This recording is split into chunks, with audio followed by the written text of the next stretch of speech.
Roughly 1 in every 3 people who walk this earth today profess to be Christian. They claim Jesus Christ as their Lord and Savior. But is he really? Do Christians today truly follow the religion which Jesus taught? Or was his call hijacked somewhere along the way? Remember, Jesus told us to watch out for false teachers, deceivers who appear as wolves in sheep's clothing. A reminder that the most dangerous enemies are the ones who you think you can trust, the ones who infiltrate and devour a flock from within. Jesus Christ, the Good Shepherd, told us exactly who to follow after him. He named his chief disciple, Simon Peter, as his successor, the rock upon which his church would be built. But somehow, another man, not Simon Peter, ended up becoming the dominant voice of Christianity. Roughly half of the books which fill the pages of the New Testament were written by one man, a man who never even met Jesus, a man with a deeply rooted hatred for Christians, a man called Saul of Tarsus, better known today as the Apostle Paul. Paul's teachings are so influential, some have even dubbed him the founder of Christianity, a claim which reveals a big problem. Paul's doctrine is often at odds with the message of Jesus, which begs the question, was Paul an apostle or an impostor, a messenger from Christ, or an antichrist who has led 1/3 of the world's population astray? Join us on Al Rayat Al Sud satellite channel as we tell the story of the man who stole the religion of Jesus and founded Christianity as we know it today, Paul, the false apostle.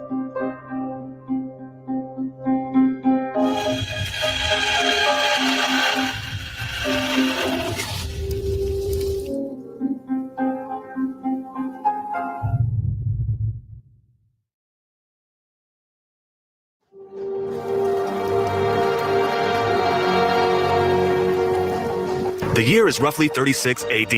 The place, Jerusalem. This is the holy city where the teachings of Christ once rang out into the air.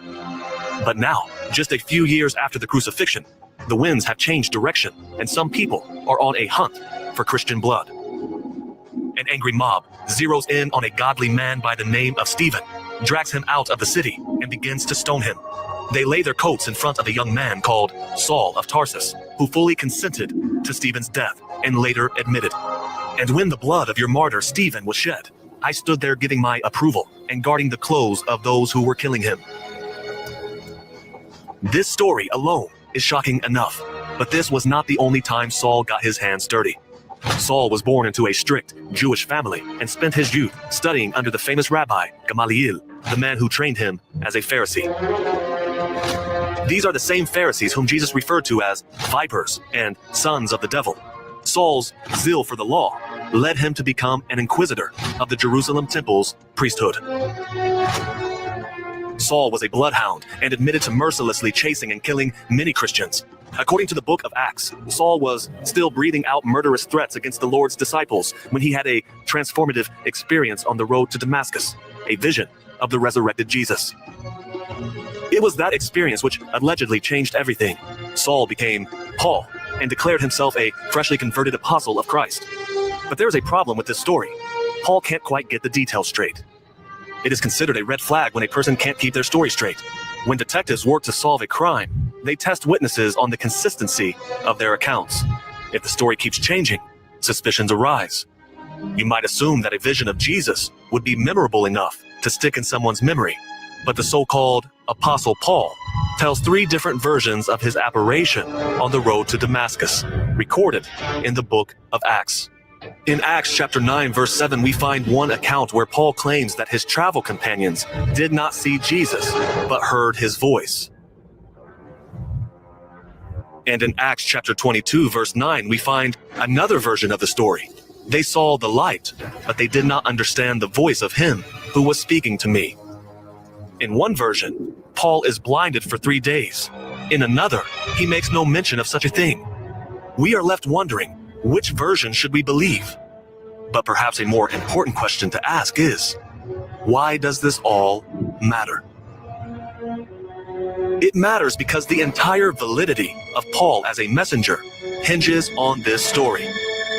This is the single proof he used to convince people to take him seriously as a messenger from God. Having never met Jesus in the flesh, this is all he has to go on, and it just so happens that it cannot be verified by anybody. There is no mention of Paul in the Gospels by Jesus or anyone else for that matter.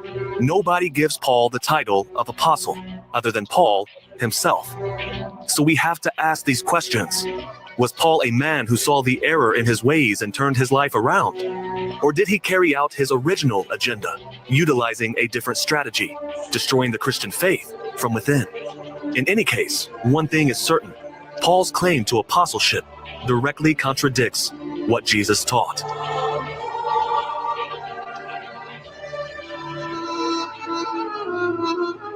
Throughout his ministry, Jesus had many disciples. At one point, he amassed followers in the thousands. But there was always an inner circle of 12 men, handpicked by Jesus. That number, 12, was no accident. There was a specific purpose behind it. Talking about his second coming, Jesus said, "Truly I tell you, at the renewal of all things, when the Son of Man sits on his glorious throne, you who have followed me will also sit on 12 thrones, judging the 12 tribes of Israel." These words demonstrate just how important the sacred number 12 is. How could 11 or 13 apostles judge 12 tribes? The disciples themselves understood the significance of this number. After Jesus left them, the remaining 11 apostles set out to replace the fallen one from among them, Judas Iscariot, who betrayed Jesus. Praying for divine guidance, the men drew lots, and in the end, they reported that God chose Matthias to be the 12th disciple. There was one important criteria for the selection. Therefore, it is necessary to choose one of the men who have been with us the whole time the Lord Jesus was living among us, beginning from John's baptism to the time when Jesus was taken up from us. So imagine the confusion of the 12 disciples when, years later, Paul came along and inserted himself into the equation as the 13th disciple. Paul, a man who never met Jesus, certainly didn't qualify to be one of them. But that didn't stop Paul from making some dramatic changes to the religion of Jesus. And the early Christians did not consider Paul to be an authority in the same right as the 12.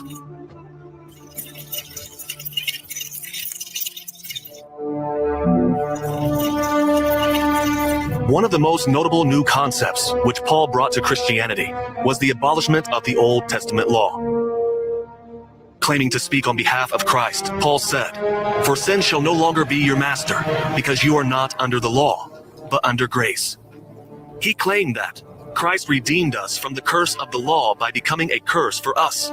For it is written, "Cursed is everyone who is hung on a pole." Basically, Paul argued that when Jesus died, so too did the law. The old covenant between God and man was overturned in favor of a new one by which all sins are forgiven of the one who simply says, "I believe." There is just one major problem with Paul's logic, though. According to the Gospel of Matthew, Jesus appeared to the 12 after the crucifixion saying this, "Therefore go and make disciples of all nations, and teaching them to obey everything I have commanded you." And Jesus clearly commanded them to keep the commandments. "Think not that I am come to destroy the law or the prophets. I am not come to destroy, but to fulfill them." Jesus was a reformer. His mission was to bring things back to the old ways of theology. He came to guide people back to the religion of God.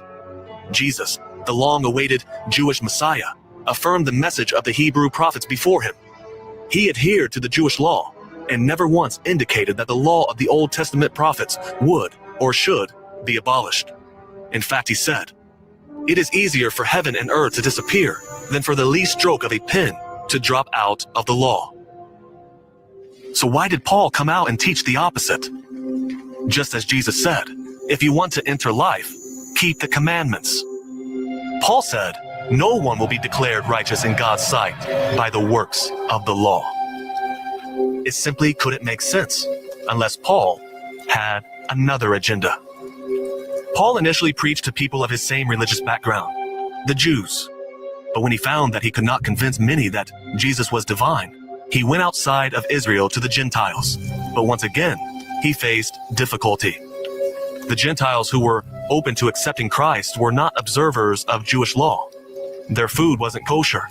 But the biggest obstacle Paul faced with the Gentiles was the circumcision law, the covenant between God and the believers, dating back to prophet Abraham. At first, Paul encouraged Gentile converts to follow the law. He even had his companion, Timothy, circumcised, as confirmed in Acts 16. But somewhere along the way, he changed his tune. The law was an obstacle standing in his way, so he cast it aside. Jesus said, "Follow the law down to the letter," but Paul said the exact opposite. Not only did he remove its obligation, he went so far as to call it harmful. I, Paul, tell you that if you let yourselves be circumcised, Christ will be of no value to you at all. You who are trying to be justified by the law have been alienated from Christ. You have fallen away from grace. Where was he getting this from? It certainly wasn't from the man who Jesus named as his successor, Simon Peter.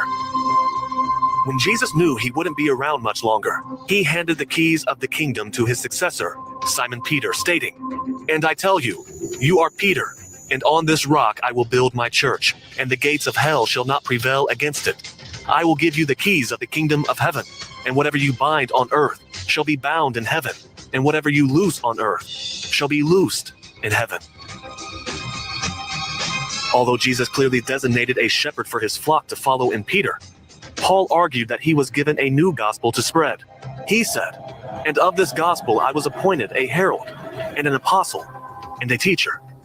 You might imagine that Paul, as a follower of Christ, would have jumped at the chance to learn from the 12 men who lived with and learned from Jesus in the flesh. But that's not what Paul did.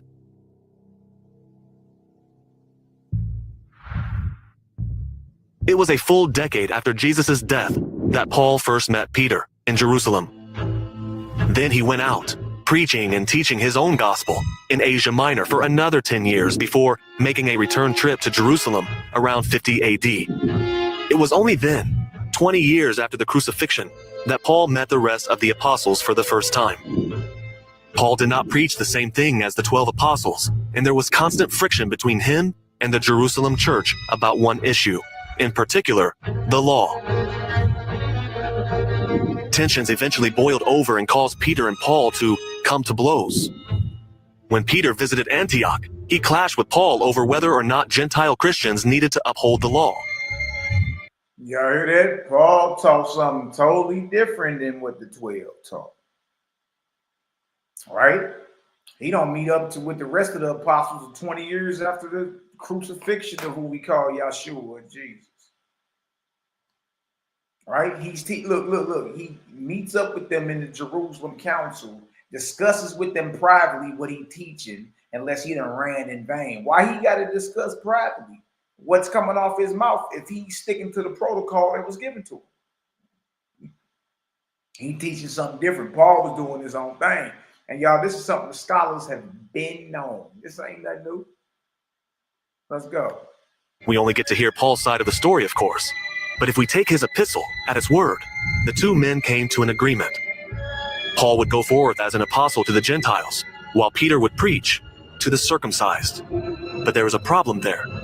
The agreement, which Paul speaks of, contradicts the book of Acts, which states that Peter, not Paul, was chosen by God to minister to the Gentiles. Not only that, at the what we call the resurrection, what you call the resurrection, Messiah had already told them, go out into the world, teaching everything that I commanded you. Go out into the nations. They already had Gentile protocol. So even him saying that he's the one ordained to teach the Gentiles was false, because at the resurrection, Mashiach send them out, and this is according to the biblical narrative. Mashiach send them out. All you gotta do is read Mark 16 and Matthew 28. He told them, go out into the world, teaching them everything that I commanded you, baptizing them like this, that, and the third. You see what I'm saying? So they already was on the mission from the resurrected Messiah. Hey, go handle that business amongst the nations. So they already had protocol. They didn't need Paul to come skipping around and start doing his own thing. You feel me? They already was out there doing it. You see that? See, all you gotta do is slow down. Why is there so much contention with dude? You know what I mean? Yeah, Bishop X, hey, it's starting to look like who Paul ran into was the same one Constantine ran into. We all know, you know, even if we don't even got a waspy on the table, we all know that Christianity is inspired by a false god. Everybody knows that. Everybody outside of Christianity, for the most part, knows that's a false god. It's the reason why Israelites say they don't worship the same God as the Christians, but got the same book. So it's looking like the same one that hollered at Constantine is the one that hollered at Paul. It's the same system and order, same setup. You know what I mean? But regardless of who it is, the message should be the same. Why would Paul's message why would the Messiah's message to Paul be different than what he told the apostles? What people gonna say, because Paul was an apostle of the Gentiles. So what are 12 apostles? They was already out amongst the Gentiles teaching. Peter and Cornelius, Acts chapter 10. They already was out there. They were commissioned to go out at the resurrection, go out into the world. See, Paul was, if anything, if Paul was sincere, he'd have joined on to what the 12 were already doing and asked where he could be used the most at. Like, wherever y'all need help at, point me in the direction. This will be teaching. I'm rocking. He ain't do that though. He ain't do that. You know what I mean? And I know it's hard to fathom, but really, had not all this been in his letters, you dig, none of this would be known. Let's go. In Acts chapter 15, verse 7, Peter said, "Brothers, you know that some time ago God made a choice among you that the Gentiles might hear from my lips the message of the gospel and believe." Nevertheless, Paul claimed to have a different gospel than Peter and the other apostles, the gospel of the uncircumcised, a gospel which he didn't receive from any man, nor was he taught it. His gospel came purely from revelation. And that's funny to me. The gospel of the uncircumcision. That's funny. I bet you ain't get that from no man. Nobody in Yahshua's camp taught the gospel of the uncircumcision. Come on, man. All you got to do is slow down. And therefore couldn't be verified by anyone as truthful. And yet, Paul's new gospel split the religion of Christianity into two distinct confessions, one rooted in Judaism and a version tailored for the Gentiles. Concluding this chapter of Galatians, Paul argues that his way is the correct way, because even though Jesus said, "Not everyone who says to me, 'Lord, Lord,' will enter the kingdom of heaven, but only the one who does the will of my Father." Paul taught that salvation comes not by works, but by faith alone. "For through the law I died to the law, so that I might live for God. I have been crucified with Christ, and I no longer live, but Christ lives in me. The life I now live in the body, I live by faith in the Son of God, who loved me and gave himself for me. I do not set aside the grace of God, for if righteousness could be gained through the law, Christ died for nothing." Paul's depiction of Jesus as a divine savior perfectly suited the Gentiles, who disliked the law and adored stories of myth. People from a polytheistic culture who regarded holy figures as deities. Perhaps this explains the origin of a controversial claim, how Jesus became God. Today, virtually all Christians accept Jesus as the human embodiment of God, one part of a holy trinity. But it wasn't always like that. The early Christians were not in agreement on this point. In fact, up until the 4th century, Christians fell into two camps: those who believed Jesus to be a divine messenger of God, and those who believed that Jesus was both fully human and fully God. How did these radically different understandings of Jesus evolve? Perhaps the best way to solve this mystery is to take a look at the words of Jesus. Did Jesus ever call himself God? The answer: not even once. Jesus said there is only one God, and it isn't him. He famously asked, "Why do you call me good? No one is good except God alone." And Jesus warned against those who deified him, saying, "But in vain they do worship me, teaching for doctrines the commandments of men." He also differentiates himself from God numerous times throughout the Bible. In the book of John, Jesus says, "By myself I can do nothing. I judge only as I hear, and my judgment is just. For I seek not to please myself, but him who sent me." And he also says, "For I did not speak on my own, but the Father who sent me commanded me to say all that I have spoken." If Jesus never called himself God, how did he become known as God? The Pauline epistles are sprinkled with statements conflating Jesus with God. Paul refers to Christ, who is God overall, in Romans chapter 9 verse 5, and in Titus chapter 2 verse 13, our God and Savior Jesus.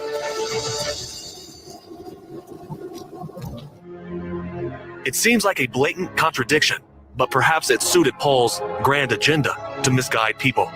If people are worshiping Jesus as God, they are associating others with him, undercutting the very foundation of monotheism. Not only did he call Christ God, he revamped Christ's image. If Jesus was God, he couldn't be seen as an ordinary man. He had to be seen as celibate. If you know anything about Jesus today, it's that Jesus, unlike all the messengers before and after him, was supposedly celibate. But what exactly do the scriptures say? The answer is absolutely nothing. The Gospels never specify whether Jesus was married or unmarried. The idea that celibacy was somehow superior to marriage came entirely from Paul. In 1 Corinthians chapter 7 verse 7, Paul wrote, "I wish all were single, just as I am." To help prevent the desire to be married, Paul said, "It is good that a man should not touch a woman." Paul's sexual asceticism came to shape and color the Christian faith as we know it today. Celibacy is practiced by Roman Catholic priests and nuns. But where did Paul get this stance from? It certainly wasn't Jesus, because as Paul admitted, Man, that he say it's good for a man not to touch a woman. I don't know what world that man was living in or what mission, but listen to me, boy. Ain't listen to me, ain't a more beautiful creation that I've witnessed, you know what I mean, than a nice, marvelous, calm, balanced, walking in her purpose, just glow pouring out of her pores. You understand? Just smell fire a woman, right? So what is he talking about? Maybe that was the problem, boy. You need to, get you some loin jihad going on or something, boy. You need to learn how to relax, relieve some of that tension. Hell, you mean it's good for a man not to touch a woman? And that's how we all got here. Even you semen retention, the semen retention celibate community. Everybody got here from not retaining semen, not being celibate. That's not how you got here. You got here through loin jihad. Yeah, loin jihad. You know what I mean? Pops was trying to drill something. Yeah, you mean, man. I'm just saying, man. You gotta watch. You gotta watch the goofies, man. Certain things should be red flags. Yeah, you mean? himself, "I have no command of the Lord, but I give my opinion as one who..." Look what he tell you. He said, "I'm not even saying thus saith the Lord. I have no command of the Lord, but I give my opinion as one who by the Lord's mercy is trustworthy." Oh, Paul, you over on your Saul of Tarsus, just making up dogma and come on, man. Come on, man. We got to do better. We got to do better, man. All right. If y'all get some understanding so far, go ahead and drop some 9,000s in the chat, man. Let's jump to it. Shout out to Black Royal Family TV. My brother, Sila Shalom, a.k.a. Reality, had me on a couple of days. Last Friday? I think it was. Friday just passed. And we was discussing this very topic, Saul of Tarsus. You know what I mean? And it was a very, very excellent build. Very, very excellent. Cal, see, I dropped in the chat, in the Facebook Messenger chat we got. I dropped the link if y'all want to hop on. It's all good. Very excellent build though with the brother. Once again, shout out to Black Royal Family TV. Y'all get over there. Y'all like, subscribe, share, man. Brother doing some major league things. And you know, we set it on fire. You know how we do. We set it on fire. And but toward the end, some of my pictures wasn't on my document, and I realized afterwards that's because I was supposed to be showing the PDF. They in the PDF. You know what I mean? So I'm gonna go ahead and show, you know, some of this. I just figured we get on here and really examine this cat. Like, is he friend or foe? You know what I mean? Is he rocking with the 12 or not? And then once you get your answer on which way he moving, then you as an individual gotta make a decision on either I'm rocking with him or I'm not. You dig? That's it. It ain't, you know, it ain't too much of nothing. It ain't too much of, you know, whatever decision you make is the decision you make. But you gotta ask yourself. You gotta ask yourself, am I really rocking with this messianic movement like I thought? Or am I following the apparition and vision of a man who never met him and came around doing his own thing? You know what I mean? Love, light, balance to everybody in the chat. All praises to the creator of suns and moons and stars. All praises to the creator, the God maker, whose magnitude is incomprehensible and whose presence is everywhere. It's your love brother, Malaki Macabee. We about to talk about it today, man. Let's talk a little taste. You did. But man, long story short, man, I had fun over there with the bro on Black Royal Family TV. My brother Sheila Shalom, my brother, your brother. You did. And I'm sure y'all support, man.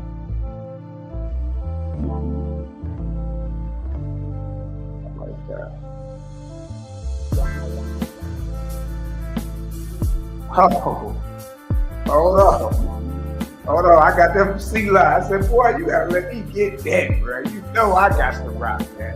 What they talking about, okay? You gotta let the hammer rock out with that now. You gotta let the hammer rock out with that, you know what you say. Y'all drop some borders in the chat if y'all like that vibe.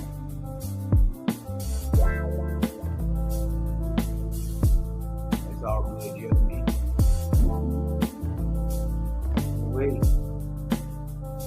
Wait. In the building, man. All right. Good vibe.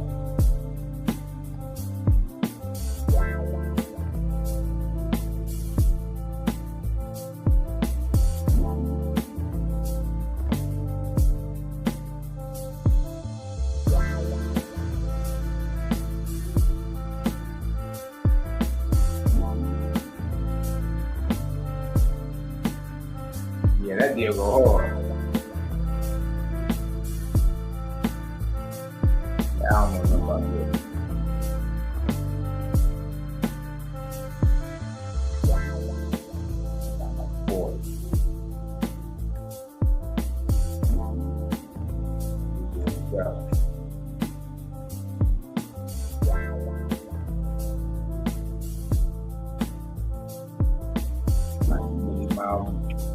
Well, man, what you mad about, man? Step on in. Yeah. It ain't nothing but some info. It either resonate with you or don't, man. Yeah.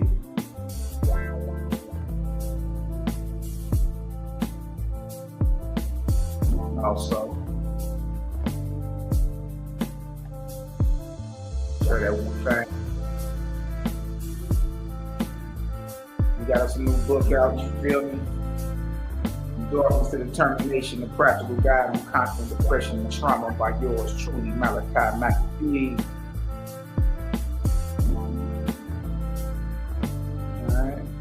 darkness to determination.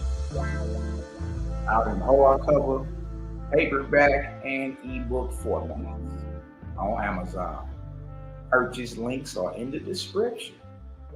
Already in the description of the video. All you gotta do is go on down there and do your thing, man. You dig, take back control. You know what I mean? Take the bull by the horns in your life. Yeah, you ain't a victim of none of your traumas, your past experiences, your thoughts, none of that. Yeah, you just gotta switch your perspective and get in hunt mode for the day. Don't play victim. You know what I mean? If anything, I'm on the hunt. You know what I mean? So this is a practical guide on conquering depression and trauma. So as soon as you start reading, you can apply what you're gonna learn today. You know what I mean? No matter what religion, ethnicity, whatever it may be, everybody deal with that. Everybody deal with mental health. Everybody deal with depression, dark spots in your mind. You know what I mean? Some are victims and some ain't.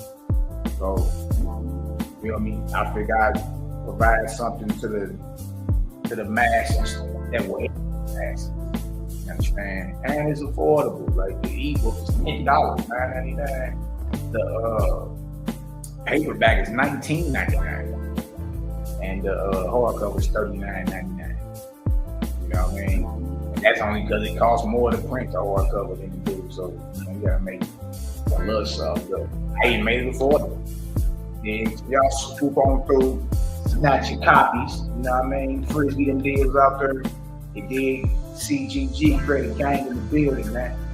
This is life for life. We are working.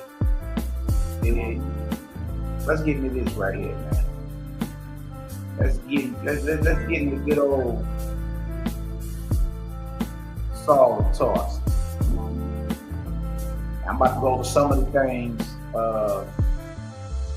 that I did the show on Black Royal Family TV with the pictures I did. So I went and pulled the PDF up. You know what I mean? The first thing you want to examine is Paul's understanding of Saul's doctrine when it comes to dietary, what to eat. What to eat. You know what I mean?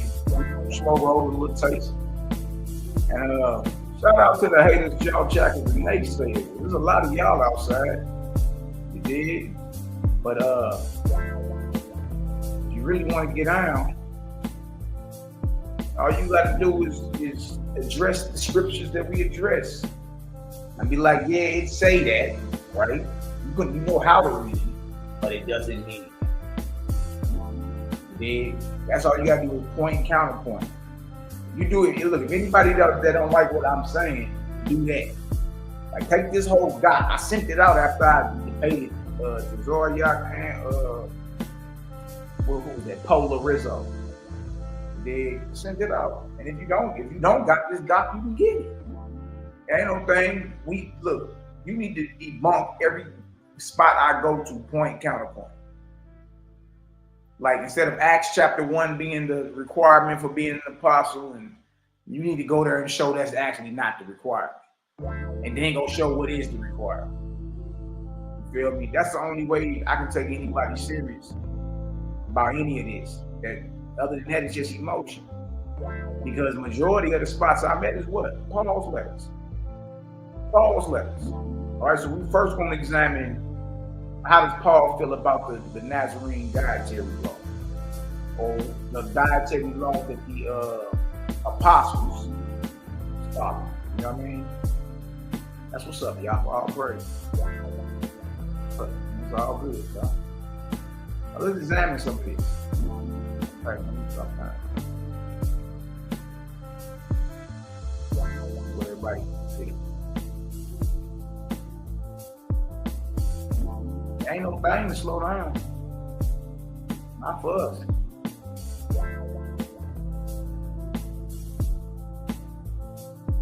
Put it right there. I wish we had to see it.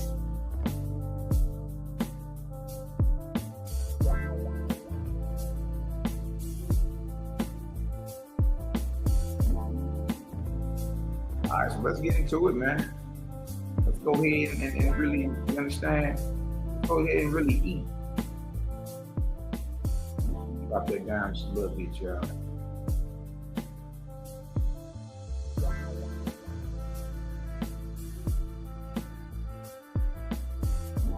All right, where we at? Look at this. How does Saul feel about the Nazarene dietary law?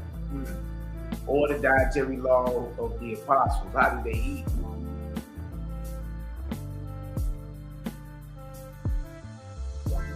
Here we go. All right, how does Saul feel about the Nazarene apostles dietary law? Amplified Bible. And yes, I go to different versions so the English will read a little clearer for modern folk.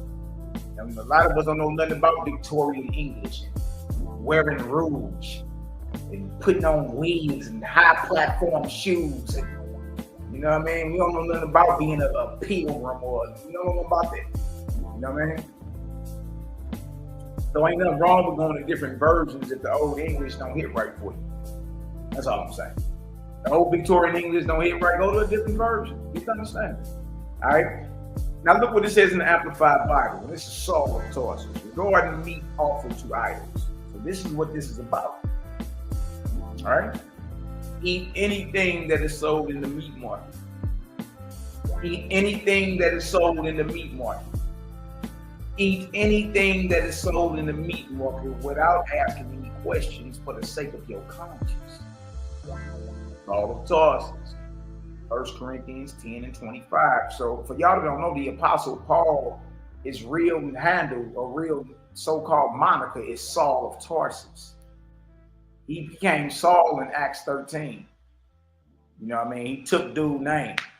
He converted him to his form of Christianity and took his name. That's how he became Paul. Yeah, that's Acts 13. You know what I mean? But so whenever you see Saul of Tarsus, that's the Apostle Paul. Everybody running around here. The one responsible for Galatians, Corinthians, Ephesians, all that, right? So it says right here, it says, he basically saying, even when it comes to meats offered to idols, you can eat anything that's sold at the grocery store. Don't matter. You see? Now look at this. As opposed to a true apostle of who we call Yeshua, right? James, his actual brother, a lot of folks don't know. Look at this, Acts 15:13. And after they had held their peace, James answered them saying, men and brethren, listen unto me, hearken unto me. That's Acts 15 and 13. So they're at Jerusalem Council, and it's thousands of Nazarenes in the building. Scenes of Nazarenes, thousands. You know what I mean? Up on that Temple Mount, thousands. And James stands up, and everybody got to listen. You understand? And get quiet. This is Yeshua's brother. A lot of people don't know that. Look what he commands Paul in Acts 15:29. That you abstain from meats offered to idols. See, that's one of the commandments that went forth from Jerusalem. You know what I mean? That is taught amongst the Gentile nations is dietary law. Y'all got to get them temples together. Y'all been there eating all types of gator meat, squid, eating all types of dog. And for one, it's not offered or prepared how the Torah say. That's for one. And for two, you damn sure that alligator got his head chopped off in the name of Diana of Ephesus. So what you mean is you can go to the store and just buy whatever kind of meat? No, that ain't that. That was never the doctrine. That was never the understanding. Paul, you actually was told to abstain from meats offered to idols and teach the Gentiles to do the same.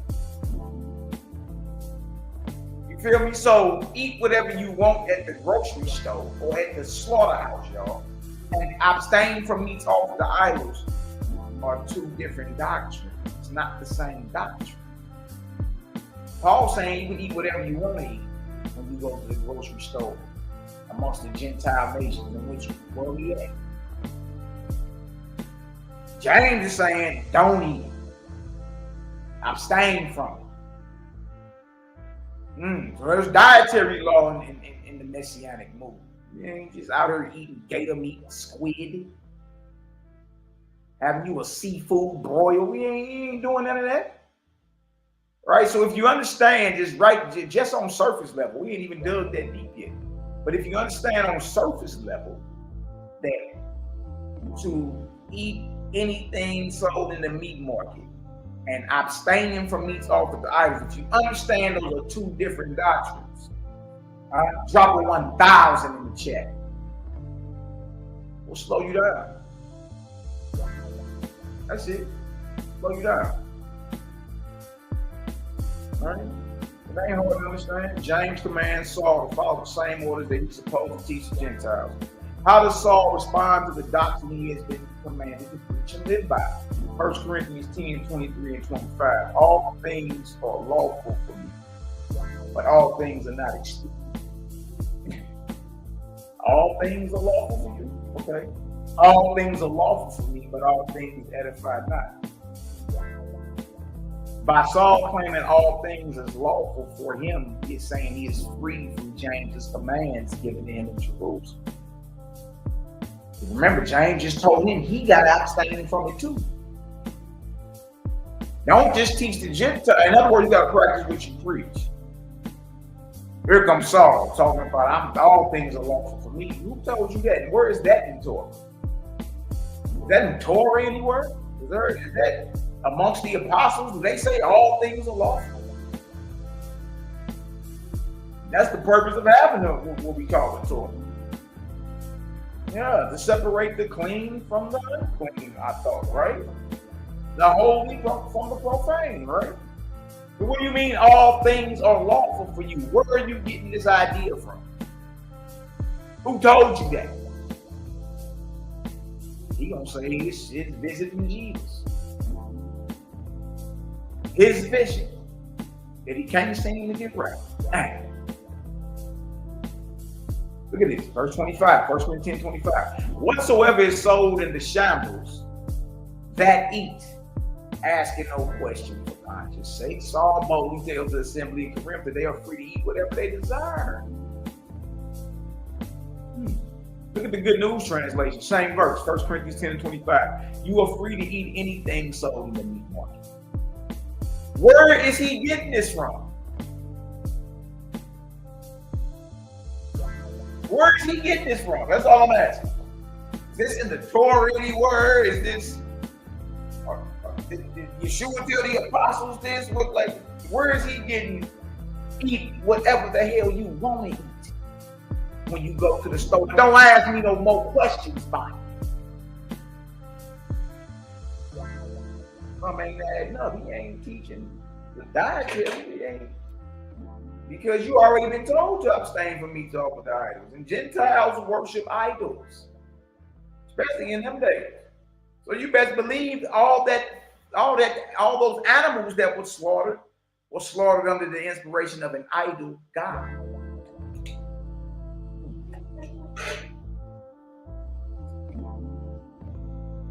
You are free to eat anything sold in the meat market. Where is he getting these ideas from? Without asking any questions because of your conscience. Saul of Tarsus, 1 Corinthians 10, 25. There goes James again. That you abstain from meats offered to idols.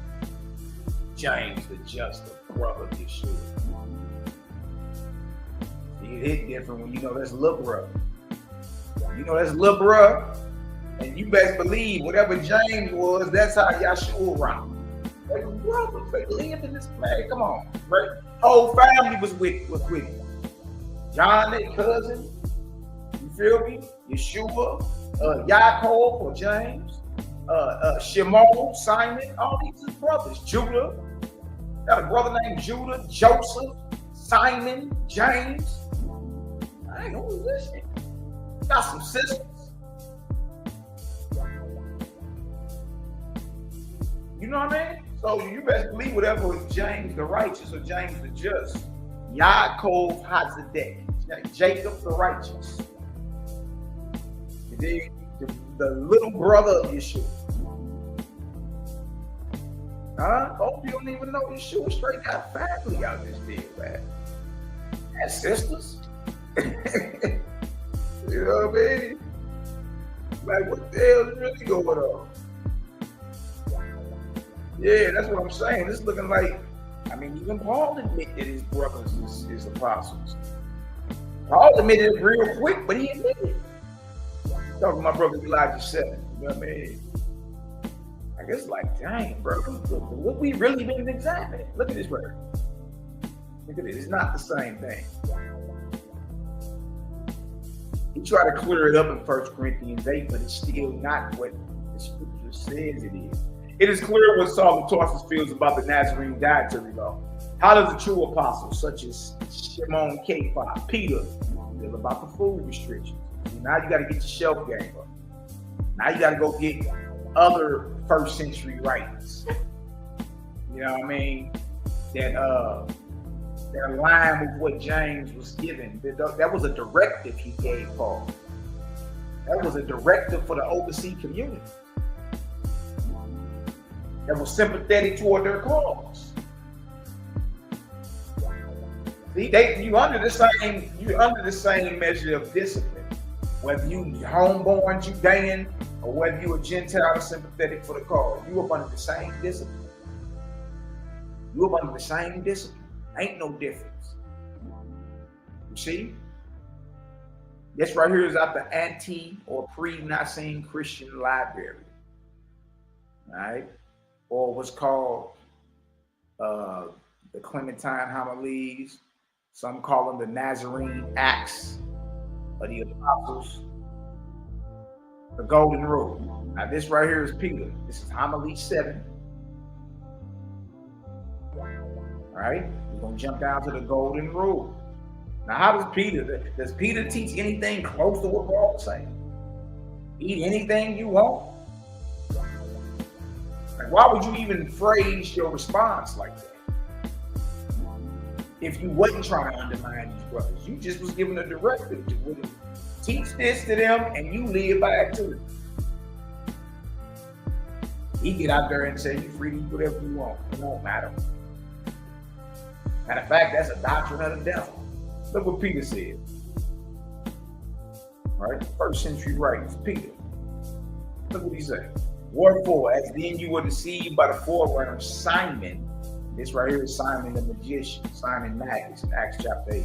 Peter, battle dude, all the way to Rome in this writing. It's a good read. It said right here, wherefore, as then you were deceived by the forerunner Simon, and so became dead in your souls to God, and were smitten in your bodies. This is what Peter is saying. So now, if you repent, turn away from it, right? As I said, and submit to those things which are well pleasing to God, you may get new strength to your bodies. Look at this. And recover your souls. What hell? These brothers was their saints. Right? They knew all about the healing and how, look, they ate a certain way and they knew about the plants and all that. Now that, use the plants to heal it. See? This deal about your health. Health is very, very important. Your spirit is attached to your health. Yeah. Health is very important. A wasp even tell you the book of inspiration. What charges your blood charges your spirit. And whatever you eat gets right into your bloodstream. Heavy in spirit, you might want to lay off all the animal sandwiches and the things that are clogging thou. Look at this. He said right here. He say, you may get new strength to your bodies and recover your soul's health. And the things which are well pleasing. And the things which are well pleasing. Check this out, y'all. And the things that are well pleasing to God are these. Pray to him. Ask from him, recognizing that he is the giver of all things and gives with discriminating law. To abstain from the table of devils. Not to taste dead flesh. That's what Peter is saying. Peter is saying, look, you really want to vibrate, get off from animal sandwiches. You shouldn't eat no flesh. James said it too. Abstain from the meats offered to idols. And if you don't know what makes flesh offered to idols, you shouldn't be eating it anyway. You don't even know that according to the Bible, you hold on dearly to it. Tell you that the flesh got to be sacrificed a certain way. If not, it's considered devil food. It's Leviticus.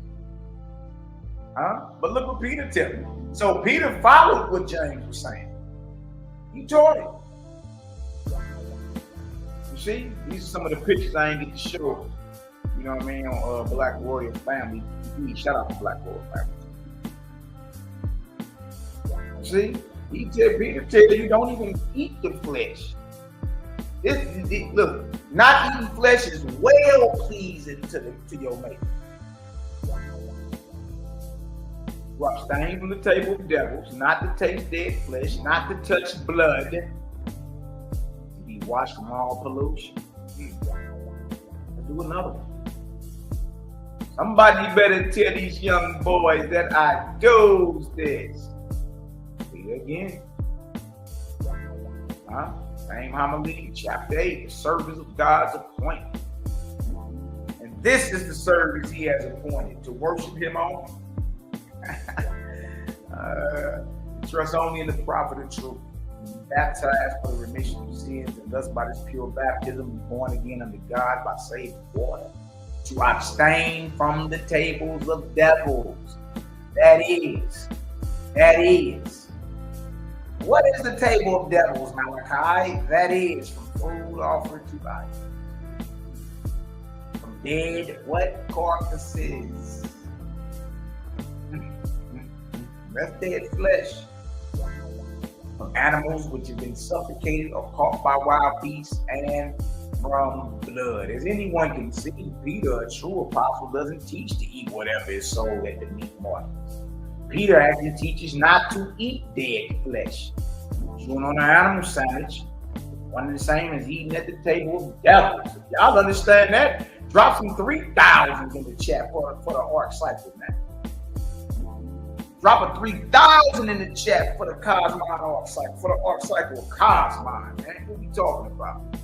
Yeah, see, like, this some of the stuff that was missing, bro. I wasn't able to show it. See that? 3,000 for the Cosmon Ark Cycle, man. Y'all know CGG. Look, y'all, we do this. Stuff easy, man. We have fun doing this type of stuff. We have fun, man.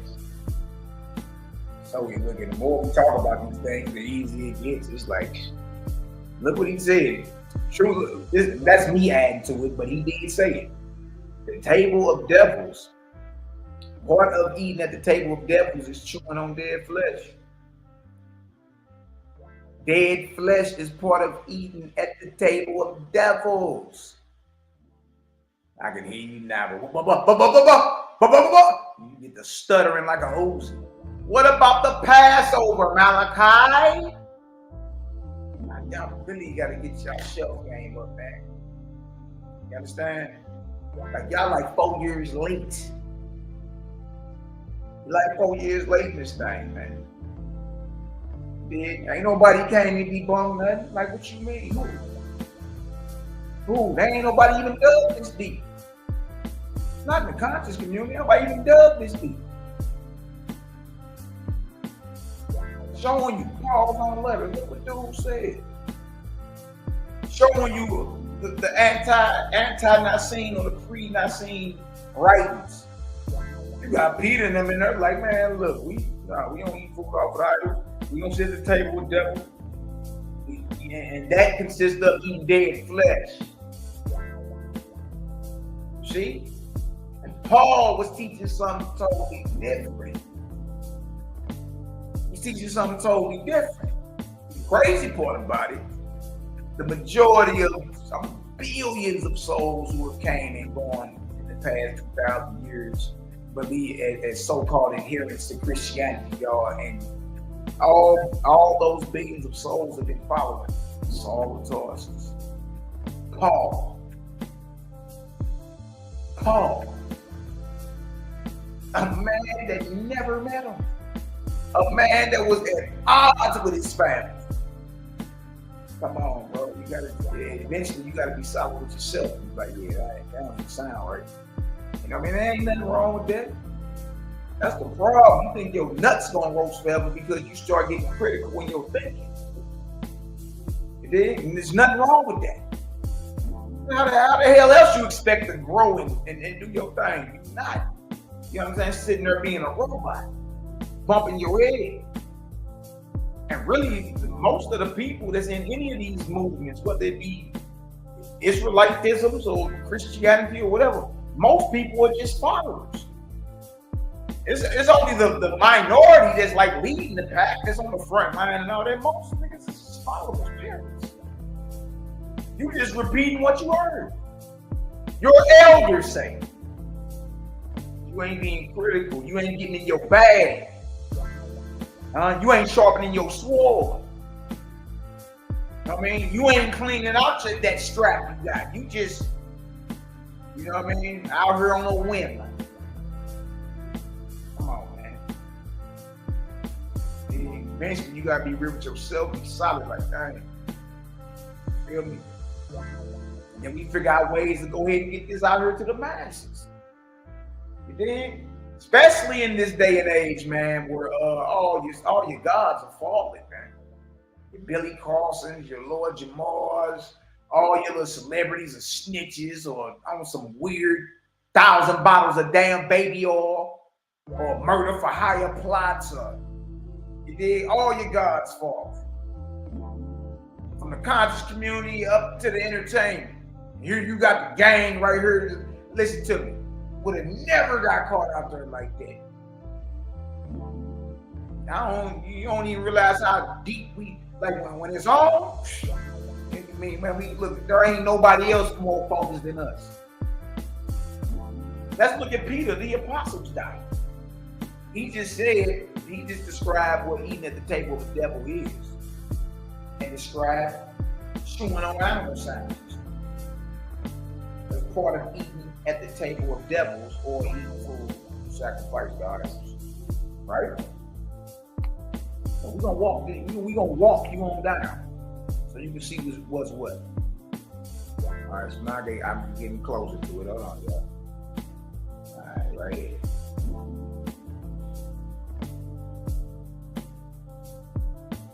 All right, so this is homily 12. Page 195, you got the Clementine literature. Look what Peter said. And yeah, this is right here on my computer. Look what Peter, this is how Peter is. He said, however, such a choice has occurred to you, perhaps without you understanding or knowing my manner of life. So he telling Clement like, man, dude, I ain't never met nobody like you. Bro, you dedicated. He like, look, you don't understand or know my manner of life. Let me show you how real this is. He say that I use only bread and olives, and rarely pot herbs, veggies. You gotta hear how this man eat? He eating bread, olives, and vegetables. After he just told you that eating at the table with the devil got to do with chewing on flesh or eating food off of the idols. See? So the very same thing James told Paul. He said, look, teach them to abstain from meats offered to idols, from dead flesh and all that, and you need to buy it too. Same thing he told Paul. You see Peter follow. Peter taught what eating at the table of the devil is, which includes eating on dead flesh, right? And his personal diet is bread, olives, and vegetables. If y'all understand that, drop a 4,000 in the chat. Now, we ain't playing. But you came, but you think you playing?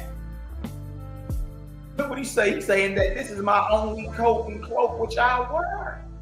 Man, I got the clothes on my back. Man, you really want to know how dedicated I am? I eat bread, olives, and occasional vegetables. And the clothes you see on my back is the only thing I own. I don't own nothing else. Out here. Huh? Out here like an ancient Zarathustra. We have to go live amongst the less fortunate. Yeah. Y'all see how Peter eats.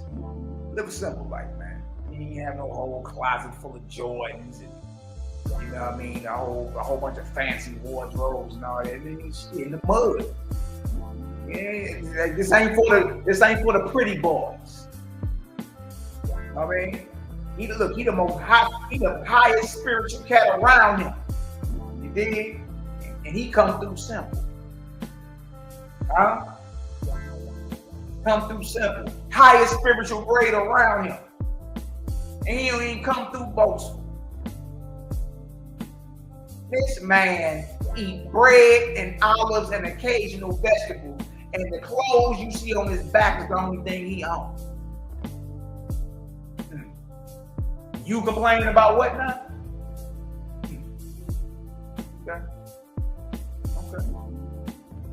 Okay. Let's keep going. It get better. Let's look at James, the brother of Messiah, and how he ate. What source are you going to? Malaki, Nicene, and post-Nicene. Hold on. So, dang, Macabee, you went and got the ante or the pre-Nicene writings, right? First, second, third century. Then you got the Nicene era, huh? And the post-Nicene era. Yeah, you dug deep. Yeah. Nah. You'll never catch me with my flank open. Never. You gotta be willing to not go buy them clothes and go buy these books. Dig down. You gotta be willing to forego impressing this little swivel hip broad and get your knowledge up, get your shelf game up. That way you can really see what's going on. But right now, cats look goofy, man. Sometimes I just sit back, shake my head. I pity a lot of brothers now. I be hearing they talking points and all that, bro. I can't do nothing but shake my head. Like, bro, you really all behind. You don't know this yet? Look at this. That's my actual book. Hold up. Let's go see how James get out. According to Jerome and Gennadius, Lives of Illustrious Men. All right. Look what Jerome writes about what they learned about James in their day. There you go.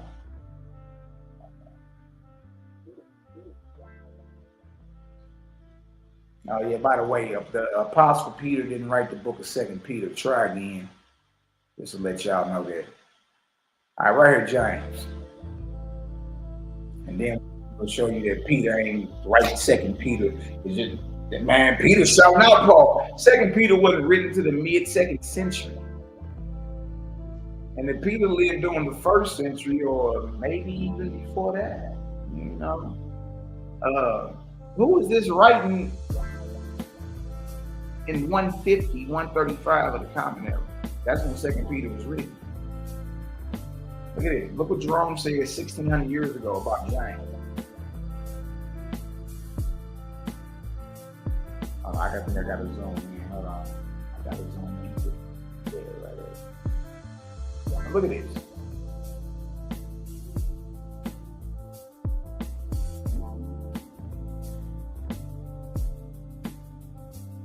All right, this is about James, the brother of who we call Yeshua.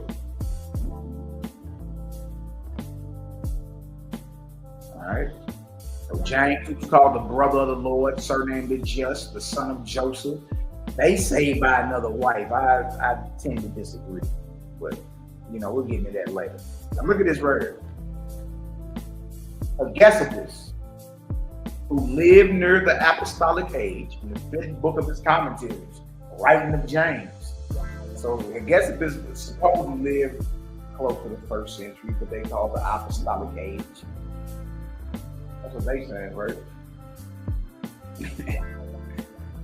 In the 5th book of his commentaries, writing of James, says, after the apostles, James, the brother of the Lord, surnamed the Just, was made head of the church at Jerusalem.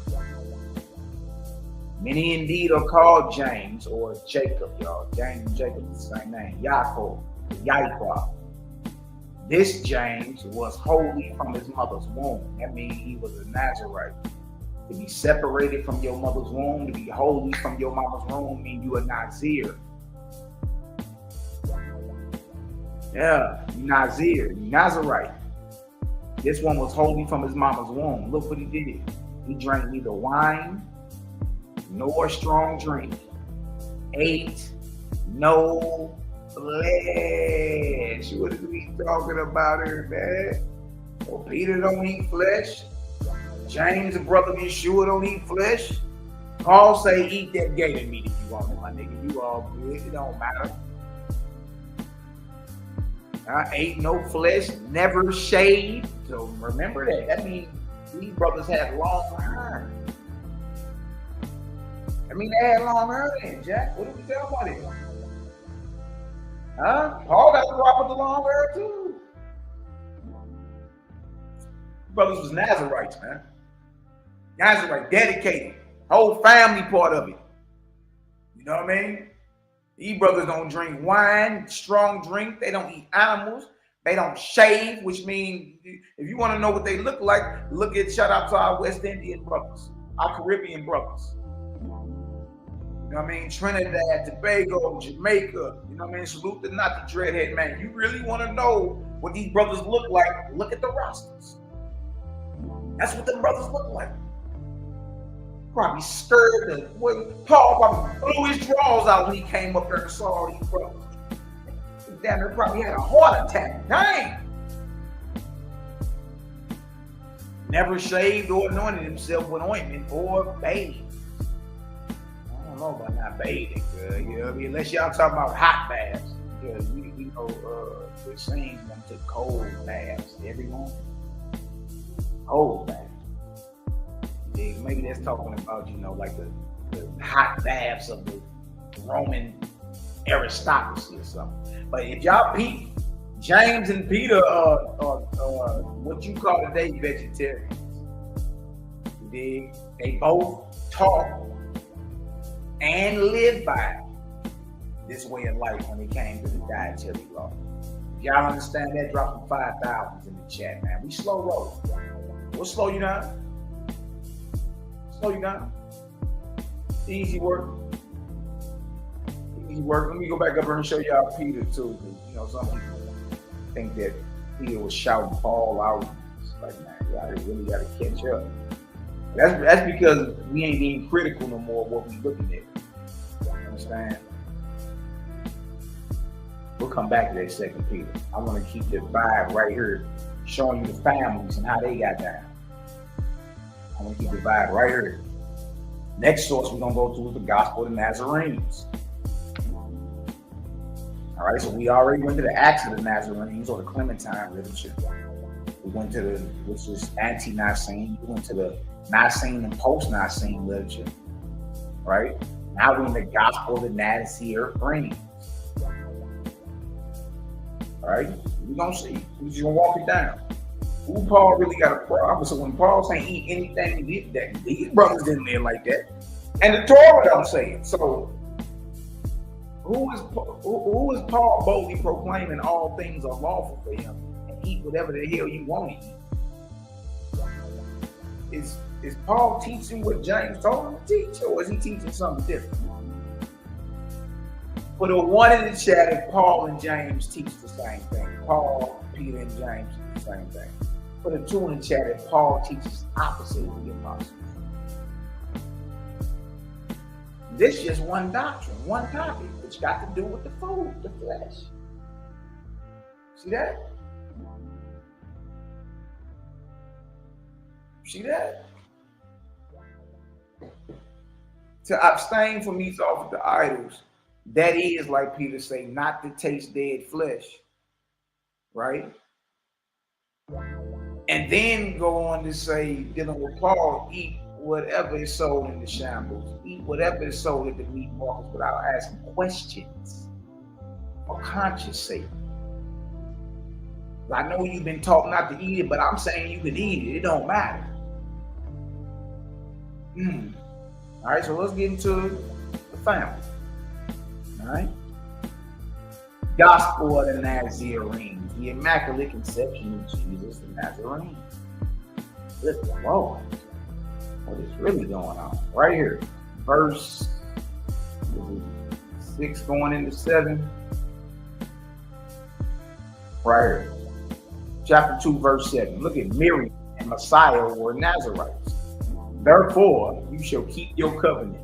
This is what the angel was telling Miriam. Therefore, you should keep your covenant to eat no flesh, nor drink strong drink. For this child should be filled with the Holy Spirit, consecrated to the Lord, a Nazarite from his mother's womb. And neither flesh nor strong drink shall he take, nor shall a razor touch his head. So we know not only through saying Miriam is told through her pregnancy, remember your vow. Remember, stand on not eating no flesh, drinking the wine, strong drink, you dig? And trip off this. This child is going to be dedicated, right? And he's going to have long hair, because a razor never touches it. Paul do got a problem with the brothers with long hair, don't they? Don't they?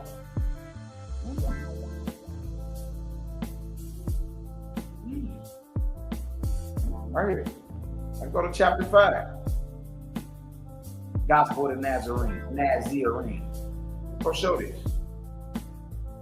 Y'all gonna like this one. 5 and 21. Look at this. And the Lord said, this is about when they came up out of Egypt.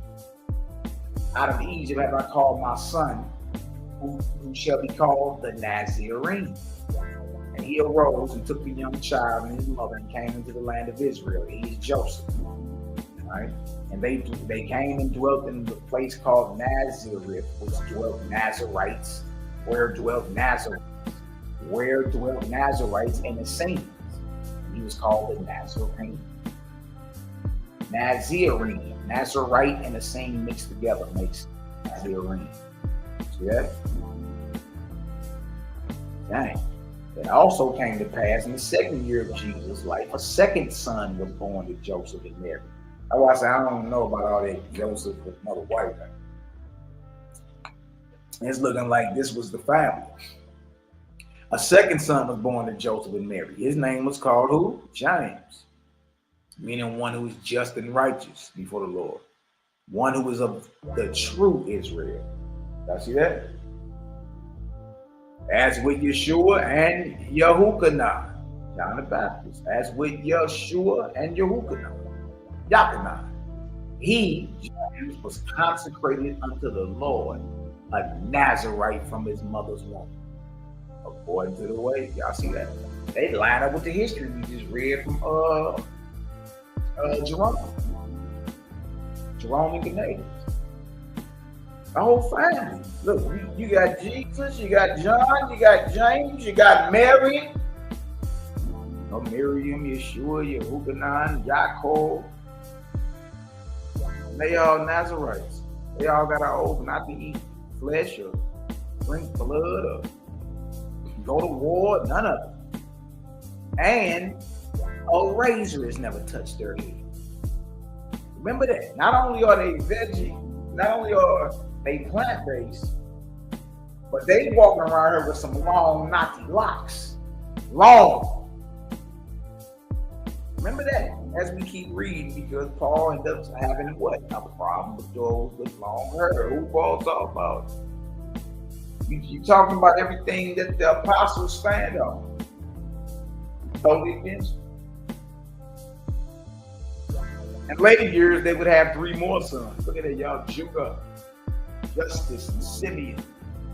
And also 2 daughters, Asia and Lydia. Asia 1 and 19. Mark 16 and 1, Mark 6 and 3, Matthew 15 and Matthew 13 and 55. Besides brothers and sisters, it was 7. It was a family of 7. Plus Joseph and Mary, that's 9. See that? And they all live the same way. You want to know what Yeshua really was on? Just look at what James was on. Right in your face with it. So look, based off the ancient testimonials of Jerome, 4th century of the Common Era, Josephus, 1st and 2nd centuries of the Common Era, James, the brother of Yeshua, was a Nazarene and a vegetarian. He didn't chew on animals, drink wine, strong drink, or allow the raven to touch his head. The Gospel of the Nazarenes says the same thing. Peter the Apostle, according to the Nazarene Acts of the Apostles, homily 12, chapter 6, was a vegetarian also. We just read all that. Now we know who Saul of Tarsus is calling weak. True apostles. Romans 14:2, Amplified Bible. One man's faith permits him to eat everything. What faith is that? What, being a Catholic? Being a Catholic? Whose faith allows him to eat whatever the hell he wants? One man's faith permits him to eat everything, while the weak believer eats only vegetables. Hey man, it's Paul. Something else I keep trying to tell y'all. Like, look, he's throwing shots. You know what I mean? Y'all, you think it's a coinky-dink? You think it's a coincidence that everything he got a problem with the apostle stand on? And you still think he ain't talking about it? You still think that? How? One man's faith permits him to eat everything, while the weak believer eats only vegetables to avoid eating ritually unclean meat or something previously considered unclean. Saul of Tarsus, according to Paul, if you don't eat flesh, you a weak believer. But we just read James, and them didn't eat flesh, and Peter didn't eat flesh, and Messiah didn't eat flesh, and John didn't eat flesh. We got James in Acts 15 telling Paul, you abstain from it and teach them. We got Peter out there abstaining from it and teaching.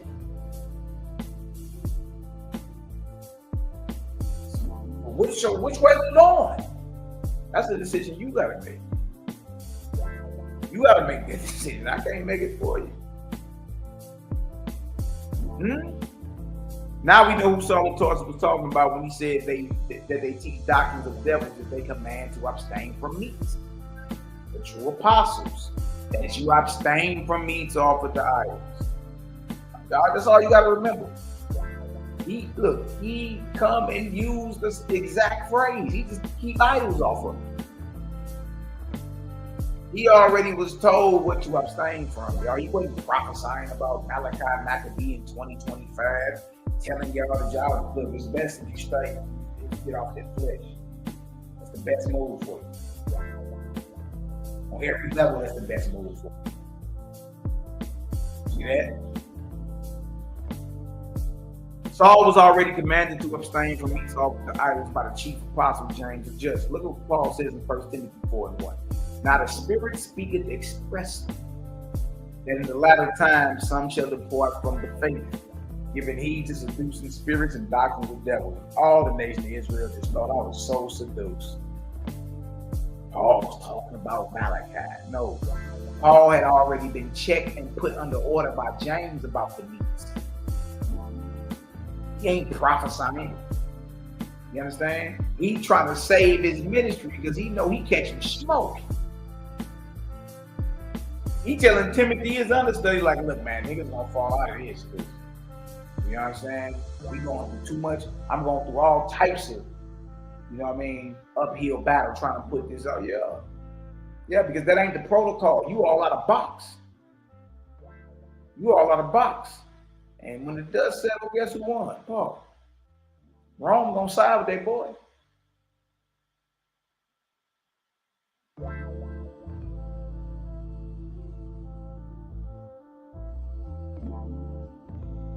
So remember, he's calling this a doctrine of devils. Remember that, a teaching of Satan, a demonic teaching. A demonic teaching telling you to stop eating dead animals. And you calling that demonic. Hey man, hey, do something else.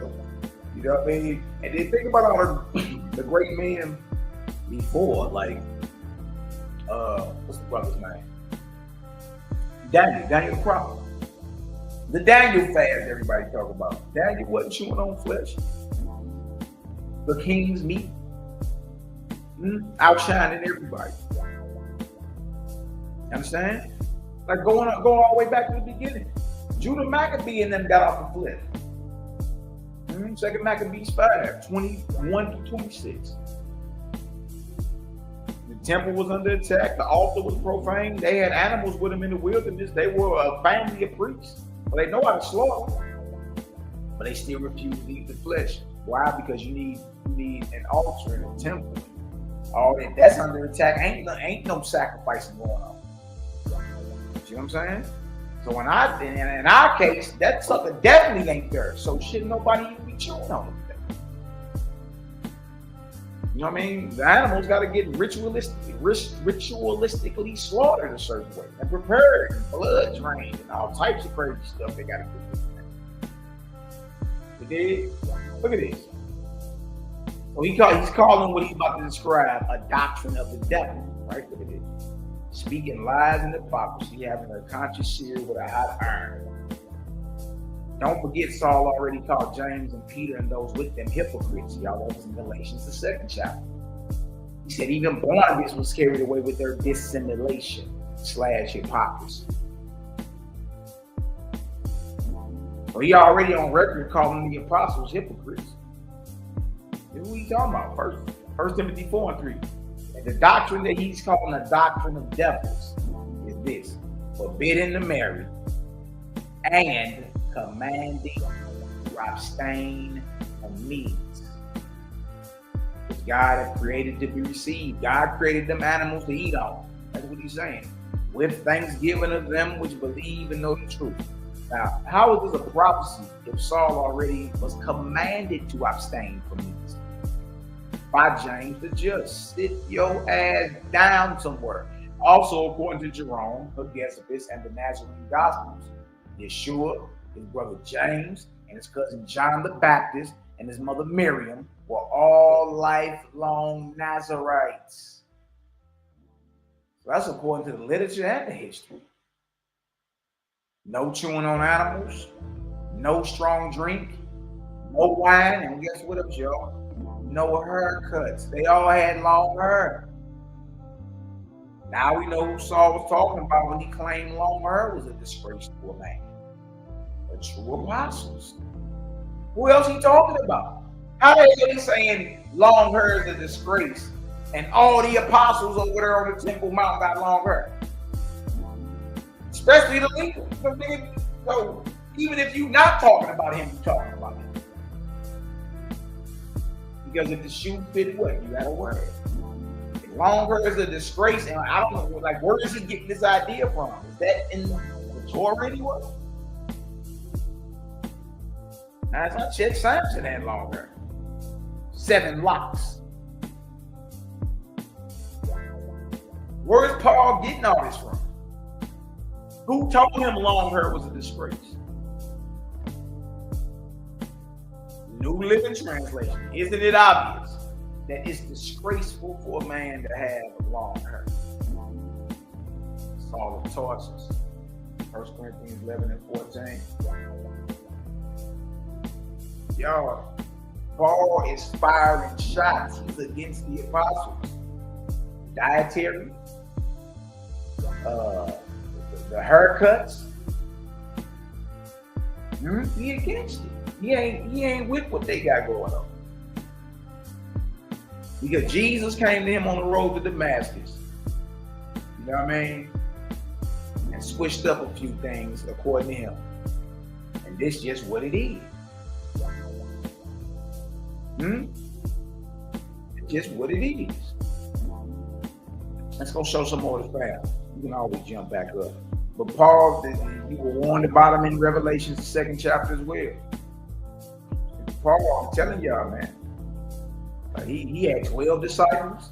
Hey, dude was on one, man. You was warned about him, though. Those that claim they are apostles and are not, and have been found to be what? Liars.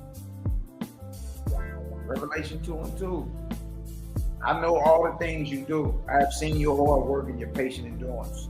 I know that you don't tolerate. I know that you don't tolerate evil people. You examine the claims of those who say they are apostles and are not. You have discovered they are liars. Remember, an apostle was one that witnessed Yahshua going in and out from amongst the people, and witnessed his baptism, and witnessed his resurrection and ascension. Paul didn't witness none of that. So this is in the letter to the Ephesians in Revelations, the 2nd chapter. To the angel of the church of Ephesus, right? So when they was in Ephesus, they tried those who said they were apostles and found them to be liars. There was a trial in Ephesus. A lot of arguing going on about Paul and what he was talking about. And the assembly of Ephesus is commended for bringing a judgment on Paul and his crew as false apostles. Look at this. Well, who were the false apostles that Revelation was warning them about, that they were commended for, rebuking? They liars. Those are not apostles. New Living Translation. Look at this. This letter is from Paul, Silas, and Timothy. We are writing to the church in Thessalonica, to you who belong to God the Father and the Lord Jesus Christ. May God give you grace and peace. 1 Thessalonians 1:1. Saul of Tarsus, Silas, and Timothy, the false apostles. Very next chapter over. Look at this. And remember, Thessalonians was written. This is a letter from Paul, Silas, and Timothy. Okay? Very next chapter over. 1 Thessalonians 2:6. Nor do we seek glory and honor from people, neither from you nor from anyone else. Though as apostles of Christ, remember, this is a letter from Paul, Timothy, and Silas. As apostles of Christ, we had the power to assert our authority. Now, Paul was on record in Ephesians 1:1 saying, Paul, an apostle of Christ. And the assembly or the synagogue of Ephesus had a trial on those who were claiming to be apostles. But who the hell else was writing to the Ephesians or the assembly in Ephesus and was claiming to be an apostle? And had other men with him who were, I guess he named apostles. Nobody but Paul. Look at this. Saul of Tarsus and his Roman Herodian connection. Look at this. Salute Herodians, my kinsmen. Greet them that be of the household of Narcissus, which are in the Lord. Narcissus.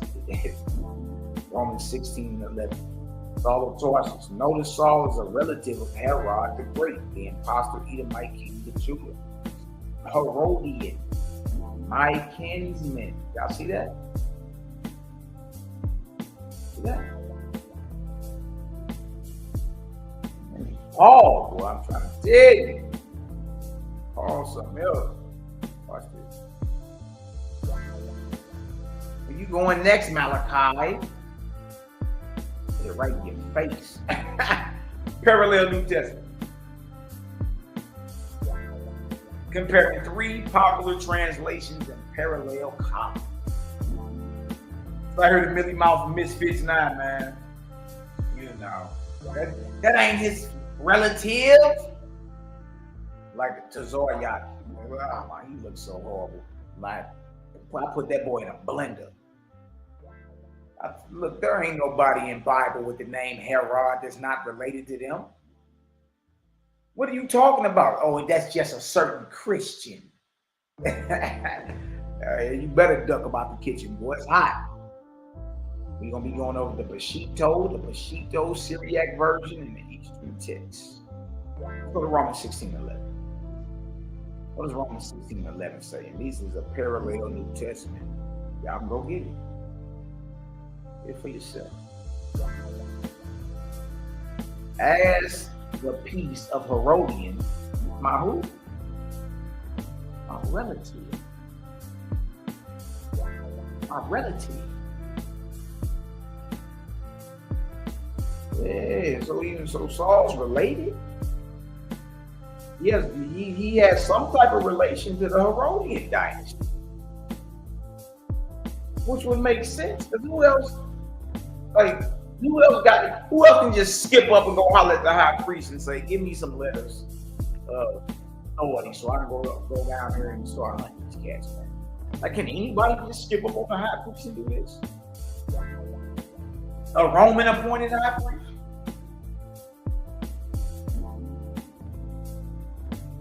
Hey, Elijah said it, man. Hey, man, you can't make it up, man. I done spent so long wrapping my head around this thing, looking at it from every angle. It's like, man, you know what I mean? At this point, you don't want to see it. But yeah, man. Yeah. All you got to do is just slow down. That's all anybody got to do, man. You slow down, you're going to see it. You're going to say, wow. So if y'all see, Paul is bloodline related. I know, no, he said he a Benjamite, he an Israelite. The Herodians were claiming to be Israelites too. I gotta count, look, use your mind, use your head. Paul wasn't the only one claiming to be an Israelite. You know what I mean? All the Herodians were claiming to be Israelites. They weren't claiming to be Edomites. Hey, good one for the car. I already do. Boy, all these names get the, and that's another thing, man. People act like it's only a pool of 10 names to choose from. Look who Tiberius Claudius Narcissus was, a free man who held significant influence over Emperor Claudius, essentially acting as his chief secretary and wielding considerable power within the imperial court. Shout out to the Cloud King Cosmo Cow, man. Y'all go like, subscribe, and share. Shout out to my brother Eliyahu, Spirited One Casey. Peace to the gang. What's the word on? My brother Abdiel, the mayor of the West Side. That's my bro right there. Try to tell you. Salute. Salute. Shit. You know what I mean? Check in and check out, man. Hey, look, bro. Eventually we going to have the convo, ain't we? We already had the conversation. You dig? I remember we ran down him at his shop. And look, it was on site. You know what I mean? And look, them scriptures came out. They couldn't deny none of it. And one of them is a prominent teacher. Shit, he's stuck. Dang. Pray the brother recover. He was sick not that long ago, man. Make credit, hey, you can take the bull by the horns, man, and really attack his health, get his health together. You gotta stop doing what you've been doing. That's it. You know what I mean? But I pray to preserve our brother, man. Real spill. But he remembered that year we ran down on them at the shop. And neither one of them had a response. None of them. They both admitted it. Sounds like we against the dietary law. Okay, you said not me. Well, I ain't tripping these. Yeah. Paul is bloodline related. You won't hear people cry and say, no, he said he a Benjamite. He said he an Israelite. So did Herod and them. His entire family were claiming to be Israel, y'all. But they weren't. That's the peace of Herodian morality. As for the peace of the sons of the house of Narcissus, or in our Lord. Boy, I tell you about this cat here, man. Yeah, you gotta watch that movie, man. And even whenever you get into I'm real deep into like spy movies and all that. You know what I mean? Man, they be straight inventing. They'll invent a whole character on paper. Call him Timothy Shaw or something like that. Straight invent dude on paper, and it be straight the cat sitting next to you the whole time. You know what I mean? And you chasing a character, a literary invention, that was made up on paper. You following a character profile, not knowing you chasing wind, boy. And it's actually the character profile of your partner next to you. Ain't that something? If y'all see that, Saul of Tarsus or Paul is related, he's bloodline related to the Herodians. Y'all see that? Go ahead and drop a 9,000 in the chat. A lot of people think your little brother making this stuff up. I ain't making none of it up. All right? Ain't making nothing of it up. Now check this out. Not only is Saul of Tarsus a bloodline, this is not only is Saul of Tarsus a bloodline relative of Herod the Great, he also had Roman citizenship. Come on now. Think about that. Think about that. Not only is he on the record coming out of his mouth that Herodian is his kinsman, his relative. This very same man has Roman citizenship. The Zoyak can have an answer for that. He tried a real, it was cute. He tried a real quick Bible dictionary search. It was trash. He was up Dung Creek without a paddle.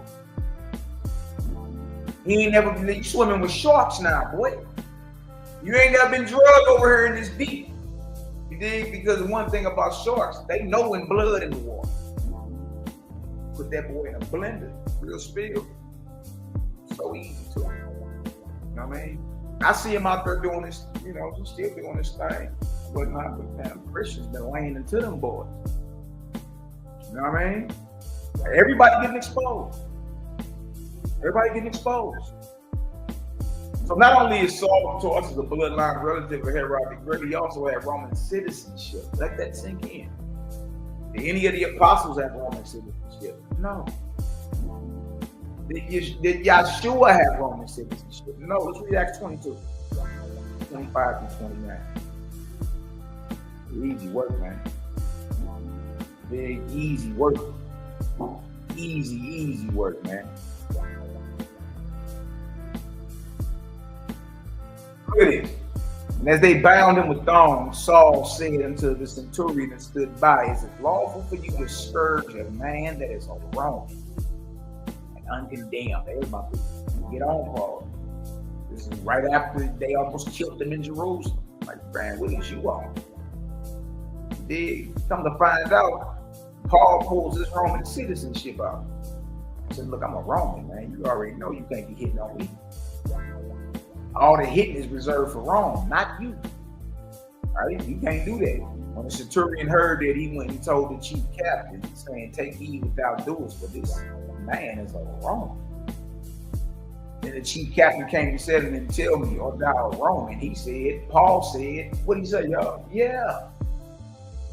It's crazy because in the very book that he wrote and said Herodian is his relative, that's in Romans. They got a letter to the Romans, or Malaki, the assembly or the synagogue in Rome, whatever you want to say, man. Is that a coincidence? The man is telling you he's a Roman? And the chief captain answered, with a great sum obtained out his freedom. The chief captain, who has charge over 1,000 Roman soldiers, 2,000 boots, just told Paul, dang, you a Roman? I had to pay a large sum to get my citizenship, to get my stamp. I had to pay a huge sum. Huh? The chief captain answered, with a great sum obtained out his freedom. And Paul said, but I was what? Free-born. Free-born.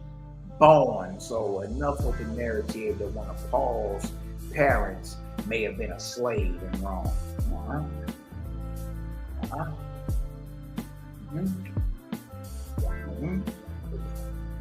Paul just told you, well, I'm a free.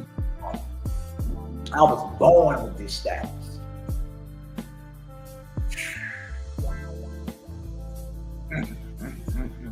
Don't worry, we're gonna show how this type of status is obtained. Then you gotta ask yourself, well, dang. Yeah, okay, all Israel ain't Israel. You right, Paul. All Israel ain't Israel. You talking about yourself.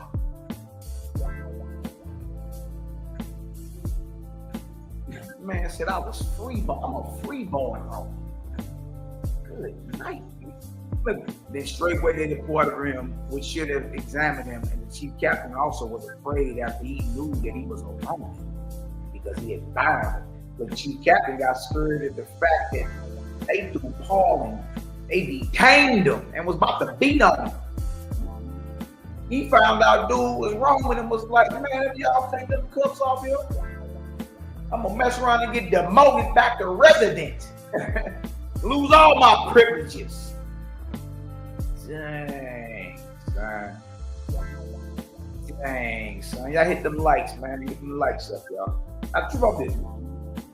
Now, how can Saul of Tarsus claim Israelite heritage, have Herod the Great as an ancestor, and be a free-born Roman citizen?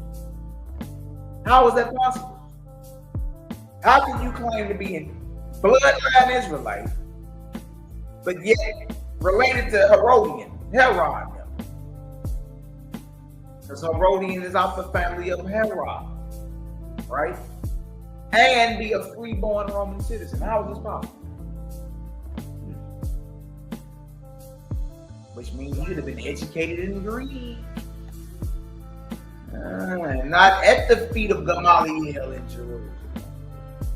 That means he'd have been educated in Homer and Euripides, the Iliad, the Odyssey, rhetoric, philosophy, drama. He's all composed in his works in Greek. All Paul's letters are in Greek. Just one problem, they wasn't teaching the composition of Greek literature in first century Palestine. That wasn't going on in the synagogues and all that. Composition of Greek literature is an education reserved for the Roman elite. Huh? The Jewish aristocracy and the Roman nobility. That's who the education is reserved for. It's basically private school. So you couldn't have been raised at the feet of Gamaliel in Jerusalem. You know what I mean? Learning to be a Pharisee. If you're composing Greek literature, where you learn that at? When did you learn the composition of Greek literature if you was raised up by Gamaliel, the chief Pharisee in Jerusalem or in Judea? When you learn how to, compose Greek literature? How about more than likely you wasn't raised at the feet of Gamaliel? You just making claims. Then you go on and say you a citizen of Tarsus. Yeah, okay, well, Tarsus, that's a Greek or Roman colony. That's a Roman colony. Around Greece. Yeah, okay, so that's where you was learning all that from. Look at this, scripticaclassica.org. The intervention of Sextus Julius Caesar, governor of Syria, in the affair of Herod's trial. Again, remember the question. What's the question? How can Saul of Tarsus claim Israelite heritage, have Herod the Great as an ancestor, and be a free-born Roman citizen? How is this possible? Watch this. I got the receipts. Scripticaclassica.org. I got you. I'm gonna make it make sense for you. I'm gonna make it make sense for you. Cool. Y'all about to be like, what? All right. Sextus Julius Caesar and Herod's trial.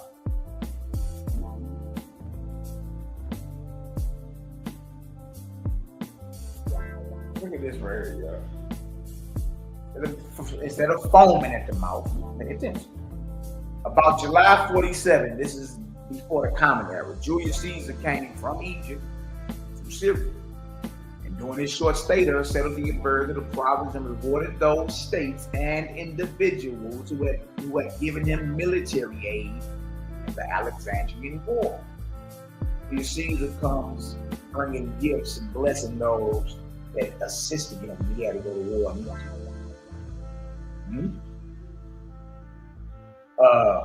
Here, I want to jump down right here. One of the individuals whom Caesar rewarded for his courage and excellent military record in the Alexandrian War was who, y'all? Antipater. the father of Herod. Hold on. You mean to tell me the Herodian dynasty, even though it starts with Herod the Great, Herod the Great's father is Antipater, the Idumean. And guess what Antipater did? He saved Julius Caesar's life. Now look at this. Was Antipater, the father of Herod, to whom he granted who? Roman citizenship, boy. We looking at Saul's forefathers. If Antipater, had never saved Julius Caesar's life, the Herodians would have never gained Roman citizenship as recognized by the Senate in Rome. Because when you get stamped as a citizen, that goes into their records. Antipater, the father of Herod, was granted Roman citizenship by Julius Caesar because he saved his ass. I have discussed elsewhere the nature of this immunity by comparing it with the privileges granted by Octavian, another Roman emperor, between years 42 and 36 before the Common Era. And look at the same type of immunity, right? The Seleucus of Rosas. In that paper, I put forward the suggestion that the privileges Julius Caesar granted to Antipater and his descendants. What are we talking about? Antipater and all the Herodians that came out of him were granted Roman citizenship. Didn't Paul just say he was a freeborn Roman? Didn't Paul just say salute Herodian my kinsman? Didn't we just read off scripticalclassica.org that Herod the Great's father is Antipater? He saved Julius Caesar. He's rewarded Roman citizenship. Him and all his descendants. You still think Macabee making this up? You still in denial about any of this?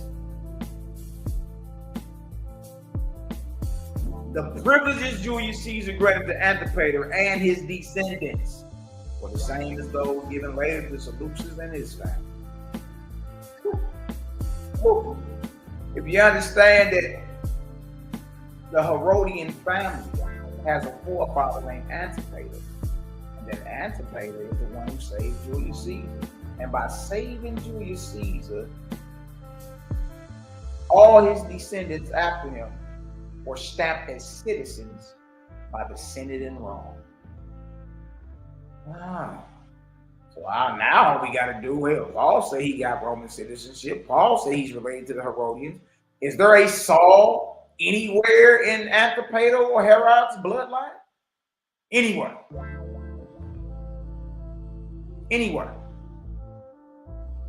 Dang. As we see, Saul's a bloodline relative of Antipater, the father of Herod the Great. This would explain why Saul told the captain of the guard that he was a freeborn Roman citizen. To be freeborn means you didn't have to earn citizenship, y'all. And that your parents were both born free. That means both of Paul's parents were freeborn. In order for him to be freeborn, his mama and daddy had to be freeborn. Paul's Herodian, claiming to be Israel, claiming to be an apostle, claiming to have, this vision from the real Yeshua. Man, making claims. That's it. You ready to go to war. It's like, look, hold on, something ain't right with you. Both parents were born free. The privilege is solely based on the actions of your ancestors. Source, we can go to witness. What types of citizenship? Citizenship in Rome could be acquired through various means. To be born, Paul said he was freeborn, didn't he? To be born as a citizen required that both parents be free citizens of Rome. Bag drop, boy. Bag drop, boy. That's what you can't get around. It is. In order for Saul to be a freeborn Roman with citizenship, means that both his parents had blood relations to Antipater, the father of Herod the Great. Let's look at Antipater's family tree. Is Saul in there? Wait, no. Saul's Greek name is Saulus. Saulus.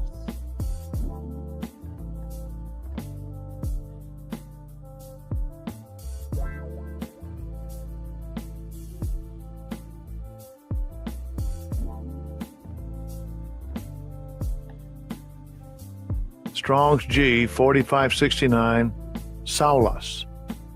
Saulus. Saulus.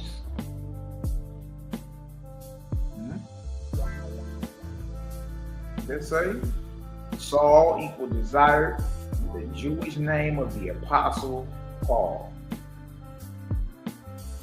Shaul, Saulus. Remember that. Saul's name is Saulus. Saulus. Right there. Or Shaul. See? I ain't making none of this stuff, man. It's stuff right here.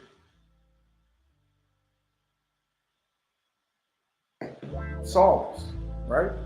Let's get back to it. Get back to it.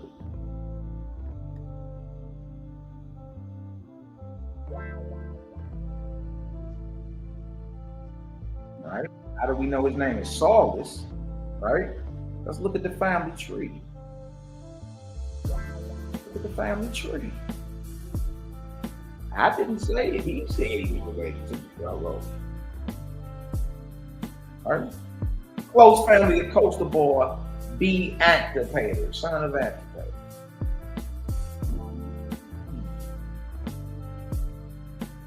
Look at that.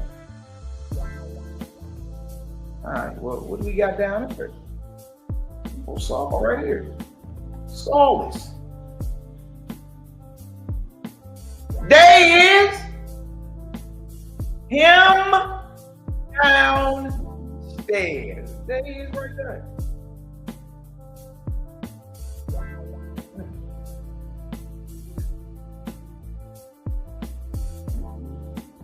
I ain't gonna tell you, well, no, there was a different Saulus and, you know, the different time. Look, y'all been backdating and rewriting everything. You know what I mean? Like, we own to your tricks now. You can't get that off on us. Like, well, that wasn't the same Paul. That wasn't the same Saul. That wasn't the same Epaphroditus. That wasn't the same. Y'all ain't doing them with backdating, rewriting, and double writing everything. As if there's only 5 names to choose from in the entire Roman world. Y'all not gonna play with us. We already see what y'all doing. Saulus. There he is right there.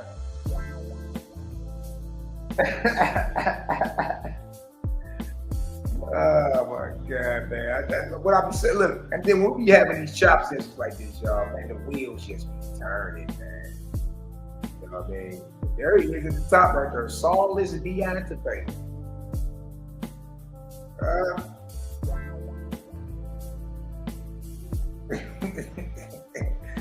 Well, look what the cloud kicker. Cal say Saulus is the Latin Roman way of saying the name Paul, already spoken and written in Latin, Greek. Good night. And that's why you see a lot of cats be mad, but they ain't really about to get out here and getting birds. Bag ain't that deep. All right, and look, this family tree, y'all, all you got to do is read Josephus. Josephus Ward, the Lowell Classical Library, and Josephus Antiquities, the Lowell Classical Library. You don't worry, we're going to go right into the Josephus and show you Saulus. And then show you this same Saul and Josephus is in the very same spots that Paul is at in the Bible. And you look, what are the odds? The nigga's related to them, has Roman citizenship. You dig? We got him on the family tree, and the havoc he causes in Jerusalem. It just so happened to be everywhere where this nigga Paul goes in Acts. Saul, where Saul goes in Acts, Saul is going in Josephus, war the Jews and Antiquities. And this same Saul is related to the king, which would be the Herodians. Come on, bro. What point? Right? What point is we even playing?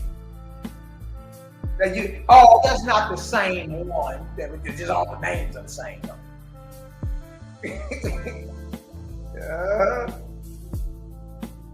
There he is, old lawless Saul. The family tree of Saul is based on Josephus' work, War of the Jews and Antiquity of the Jews. They mad at Josephus, not me. Y'all shelf game long, boy. Deep. My book. That's a Roman coin. Captured Judea. They minted coins when they captured Jerusalem. Say they got what? We got Jerusalem captive now. They minted a coin. I think that's a Roman soldier peeing on a sister. If I ain't mistaken. Let's go show Antiquity of the Jews. All right, we on page 538. Okay, let me make sure I'm right at the right spot. Okay, we got it right. Let me zoom in. Watch this, man.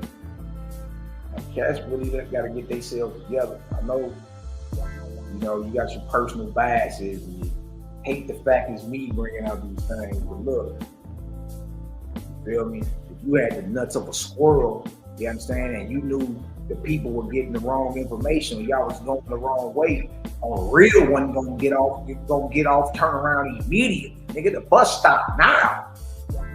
Nigga, bust that ugly and get back on the freeway. We going the wrong way. See, if you just be sincere and authentic, even when you looked at something wrong, people will still rock with you because they know, nigga, you wasn't on no BS with them. Look at this. Look what Josephus writes about this mysterious Saul. And now, Jesus, the son of Gamaliel. Okay, so Gamaliel has a son named Jesus or Joshua too. Okay. He became the successor of Jesus, the son of Damnaeus. Like, okay, so both y'all named Joshua. Or Yahshua, right?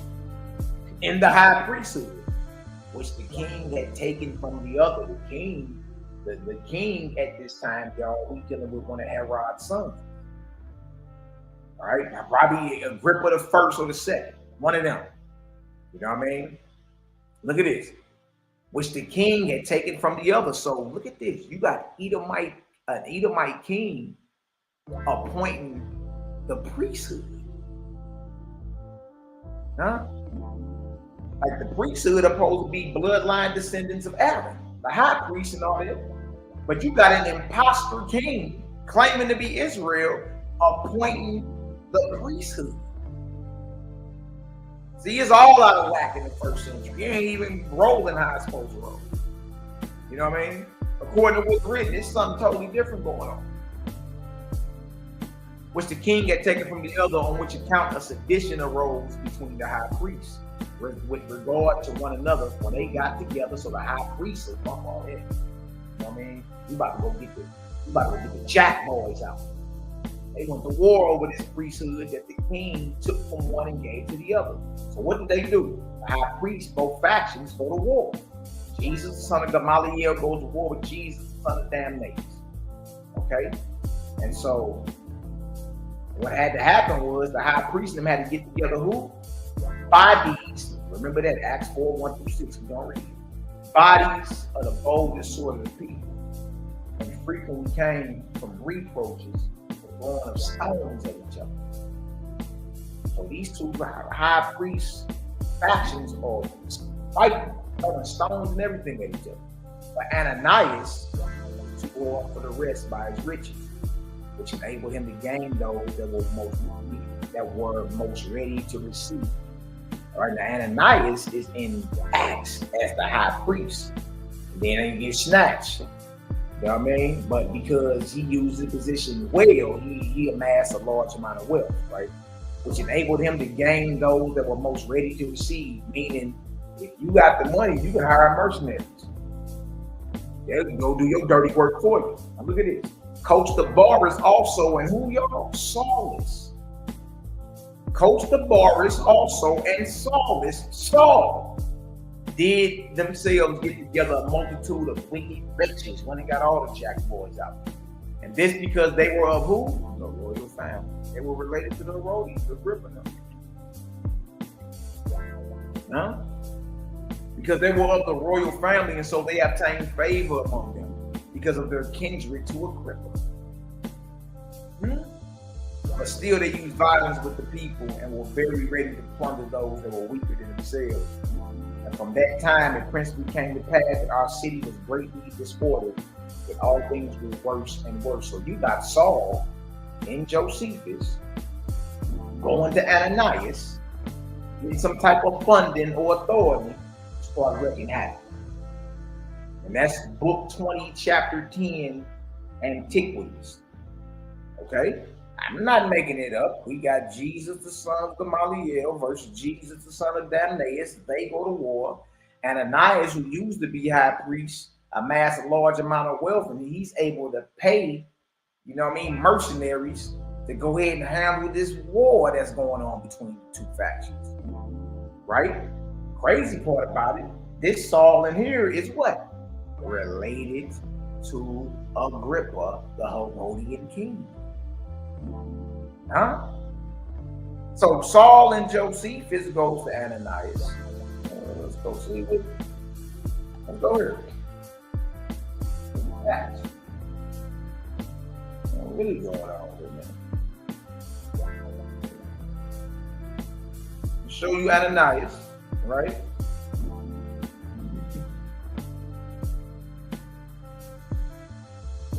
I said this is Josiah. He didn't even know it went right over him and Cotton's out here. All right, right here, Acts 4 and 6. And Ananias or Anas, the high priest, the high priest, and Caiaphas and John and Alexander, and as many were of the kindred of the high priest were gathered together at Jerusalem. Okay, now watch this. All we got to do. Go up 5 more chapters, and guess who goes to the high priest?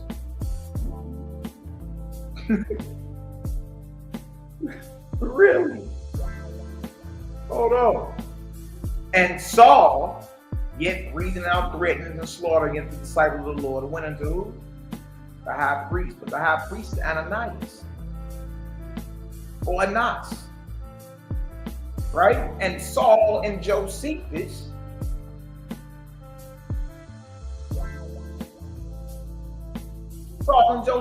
goes to Ananias as well. Is that a coincidence? Is that's something we just gonna sweep up under the rug or sneeze at? Huh? Don't worry about it. There's more. There's more.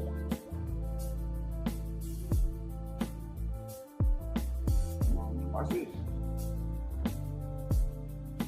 If I got it closer. Yeah, I got it closer right here. Here we go. Look at this. So the men of power, this right here is, hold on, let me see what it is. War of the Jews, chapter 17, section 418. That's where we at. All right, now watch this.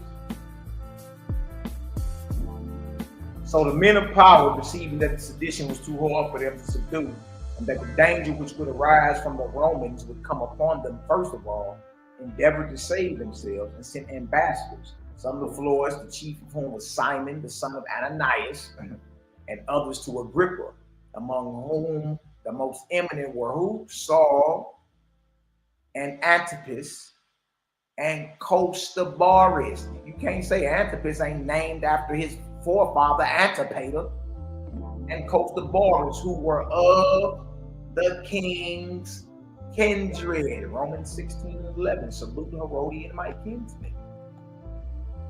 Saul is related to the king. The king is Agrippa, Herod Agrippa. Okay, we got Ananias, Acts 4 and 6. Acts 9:1, Saul goes to the high priest, which would have been Ananias. Okay. Acts 4:6 identify the high priest as Ananias. All right. And then Antiquity of the Jews, Saul goes to Ananias to help what? Quell this war between the houses of the high priest. All right. Then we get over here, we see that this same Saul and Costa Boris and Antipas, guess who they related to? Agrippa. What name? Saul in the Bible said he salute Herodian my kingdom. Agrippa is Herod, he's Herodian. His name is Herod Agrippa. There was an Agrippa the first and Agrippa the second. Okay. So they know the same people. Saul and Josephus know Ananias, and Saul and Bible know Ananias. Saul and Josephus is related to the Herodians, and Saul and the Bible is related to the Herodians. Okay. But maybe they're not the same person. Malaki! I hear all you Millie Mouth misfits now. All right. Page 633, book 2, chapter 20. That's this right here. This is in Acts 18, 12, and 27. We're going to go there too. You see it. They know the same people. They related to the same people. They in the same places. Here you go talking about it's not the same one. Well, damn, they know the same people with the same names. They're related to the same people according to them, right? They are even y'all in the same places. They're not even in the same place. They even in the same places. And you think Josephus ain't the one, right? Like, how? After this calamity had befallen Cestus, many of the most eminent of the Jews swam away from the city, as from a ship when it was going to sink. Costa Boris, therefore, and Saul, who were brethren, together with Philip, the son of Jacobus, who was the commander of who? King Agrippa's forces, ran away from the city and went to Cestus. But then how Antipas, who had been besieged with them in the king's palace, but would not fly away with them, was afterwards slain by the seditious, we shall relate hereafter, and zealots come slipping. However, Cestus sent Saul and his friends at their own desire to who? Achaia, to Nero, to inform him of the great distress they were in, to lay the blame of their kindling the war upon Florus, as hoping to alleviate his own danger by provoking his indignation against Florus. Okay, so we got the spot. However, Cestus sent Saul and his friends at their own desire to where? Achaia. Let's go to Acts 18. Like, look, we in the same spots, do they know the same people, related to the same people? In the same spots? Like, this ain't him? Oh, man. Eventually, we got to be real with ourselves, man. We did. Like, being authentic, not being authentic with yourself ain't gonna get you nowhere.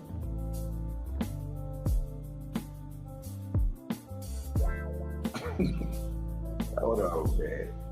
Y'all gotta leave me alone with all this. Come on, man. What are you talking about? Look at it. And when Gallio was the deputy of who? Achaia, the Jews made insurrection with one accord against Paul and brought him to the judgment seat. His doctrine, the Jews he talking about, y'all, is those who roll with James in them. Like, that's who he against. He against the apostles. But see, their infrastructure and their logistics is so on point that Paul really can't go nowhere without catching smoke. That's why he real violent in his letters. Like, if they writing this to you, they damned it. You know what I mean? Because he catching smoke everywhere you go. Everywhere you go. But do you see Saul or Paul in Bible is in Achaia? Just like Saul is in Achaia and Josephus. I'm making it up. I'm making it up. However, sent Saul and his friends of their own desire to where? Achaia. Oh, dang, that's where we at over here. Exactly where we at.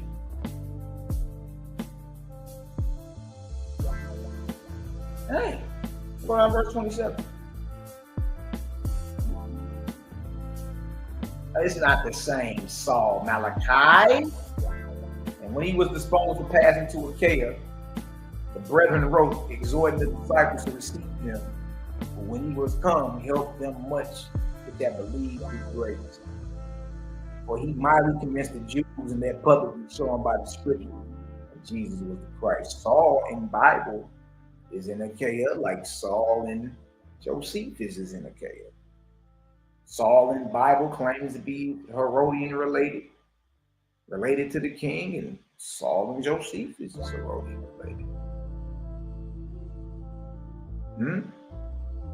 Saul in Bible goes to the high priest to get some type of authority and funding. You know what I mean?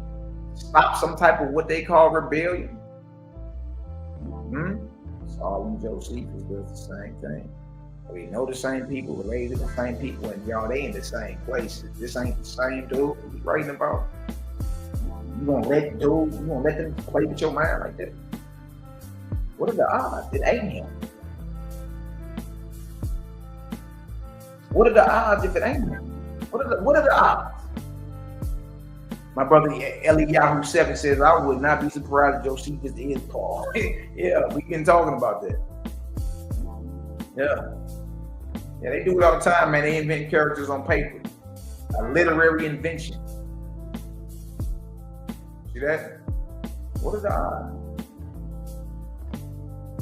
You gotta be real with yourself, man. Like, stop playing. Like, stop being so much in denial, and just look at things for what they are.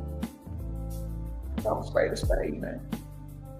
Nobody ever showed you this. You ain't even been showed it. You just, you know what I mean? You rather get emotional instead of digging deep. Taking this thing serious, man. Take it serious. Take it serious. Still ain't done. Okay. Rolling. Also this, man. Now, y'all know your boy Paul. Hold on. This right here is the dead giveaway. You like to watch this, bro. This right here is about to blow y'all top. It's about to blow your top. Paul. Girl, hold on. I'm having fun now. That's the problem. Now we having too much fun with this stuff, man. It's like, look, I know you ain't got nothing for it. What am I supposed to say? You know what I mean? Hold on, this is the dead giveaway. I'm going to show y'all the dead giveaway. Elijah said it. Take notes, bro. Watch this. Watch this. Okay, this is the kill. This is the kill shot. This is why I think that it's highly likely Paul may be. You know what I mean? It's based off. There's other records like the Antiquity Unveiled that blow it all the way out the water. They come on out and like, you know what I mean? Dealing with Apollonius, Italiana, and dealing with all the cats from Hollywood, Josephus, Agrippa II. They all pull up in the spirit world and get a spiel. You know what I mean? Just based off the Bible and what surrounded it, just that aspect of it, man, it's hard. Listen to me. It's hard not to think or believe that Josephus is Paul. Yeah. How in the hell and that Josephus and his literary team are responsible for the New Testament as well? Think about it. Like, how in the hell is Saul in the Bible and Saul and Josephus? How do they know the same people, related to the same people, and in the same places?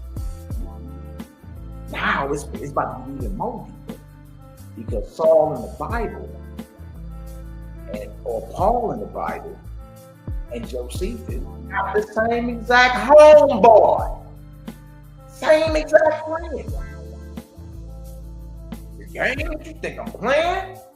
Watch this. Where we at? Malaki? Philippians 2 and 19, man. I be driving. So remember what our brother Elijah said, right? Shout out to my brother Dietary, my brother, man.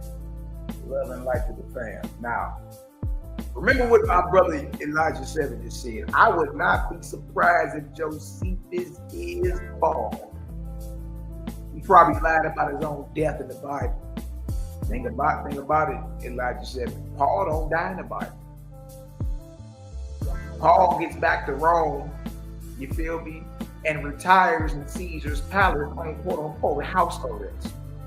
That's Acts 28. Everything that you read about in Ephesians and Galatians and letters of Timothy and all that happened before Acts 28. Once he get back to Rome, he vanishes. He vanishes from history. They got traditions later on that came out that he got his head chopped off and then his body resurrected, headless. You know, but those are 3rd, 4th century traditions. According to the Bible, Paul didn't die. Paul got back to Rome and retired, basically, on house arrest, if you want to call it that, in Caesar's palace. Just like Josephus. Read Josephus' biography, it'll blow your mind. That's what he got. He got a loft in Caesar's palace, $5 whores throwing grapes down his throat, a wife, and Titus gave him the Hebrew scripture that he took to Jerusalem. At the time, he did write in Greek. Now, Paul gets back to, according to the Bible, Paul don't die. Paul went back to Rome and retires off the scene, supposedly on house arrest, in a loft in Caesar's palace. But look, this right here is the death blow. What I'm about to read to y'all is out the Bible, and then I'm gonna go pull up Josephus. Paul and Josephus got the same friend. Can't make it up. Can't make it up. Let's read it. We in Philippians 2. All right, notice what it says, Timothy and Epaphroditus, right? Look at it. Here we go. Philippians 2 and 24. But I trust, and this is Paul, right? But I trust in the Lord that I also myself shall come short. Yet I suppose it necessary to send to you Epaphroditus, my brother and companion in labor, fellow soldier, but your messenger and he that ministered to my wants. First and foremost, y'all, Epaphroditus is not no common name. You ain't never heard that name before. You ain't never heard nobody in history named Epaphroditus. So do we understand? Drop a 1 in the chat if you understand that Paul has a brother and companion in labor and fellow soldier and messenger that he calls Epaphroditus. Drop a 1 in the chat if y'all understand. Right? Drop a 1 in the chat if y'all understand that. Now this right here, what is this? This Flavius Josephus. This is his work against Atheon or Antiquity of the Jews. Book 1. Remember that name, Epaphroditus. Now look at it. I suppose that by my books of Antiquities of the Jews, most excellent who? Epaphroditus. Paul's friend or homeboy or companion just so happens to be Josephus' patriarch. Y'all, that's not no common name, Epaphroditus. So that right there is one of the reasons why I'm leaning toward Paul being Joseph. Who else writing the history of the Judean people from Rome or the Greek Isles in Greek? Hell, they in the same spots. I mean, think about it. Saul in the Bible goes to Ananias. Saul and Josephus go down. Saul in the Bible claims to be Herodian related. Saul and Josephus is Herodian related. Saul in the Bible was in Achaia. Saul and Josephus was in Achaia. Saul in the Bible has a friend, a brother, a companion named Epaphroditus. Josephus has a friend and a patriarch named Epaphroditus. And you still thinking these things are just a coincidence? Come on, we too smart for that. We're too smart for that. Look what it says. It says, I have made it evident. It says, I suppose that by my books of antiquity, the Jews' most excellent Epaphroditus, I have made it evident to those who peruse them that our Jewish nation is of very great antiquity and has distinct subsistence in its own origin. And also I have therein declared how we came to inhabit this country wherein we now live. Those antiquities contain a history of 5,000 years and are taken out of our sacred books, but are translated by who? Me into the Greek tongue. Who the hell is in Rome writing the histories of the Hebrew people in Greek? He just told you. Bag drop, boy. Who else is doing it? Who else has the education? Who else has the not just the influence, but the finance? Look at that. Josephus just told you, he the one writing it.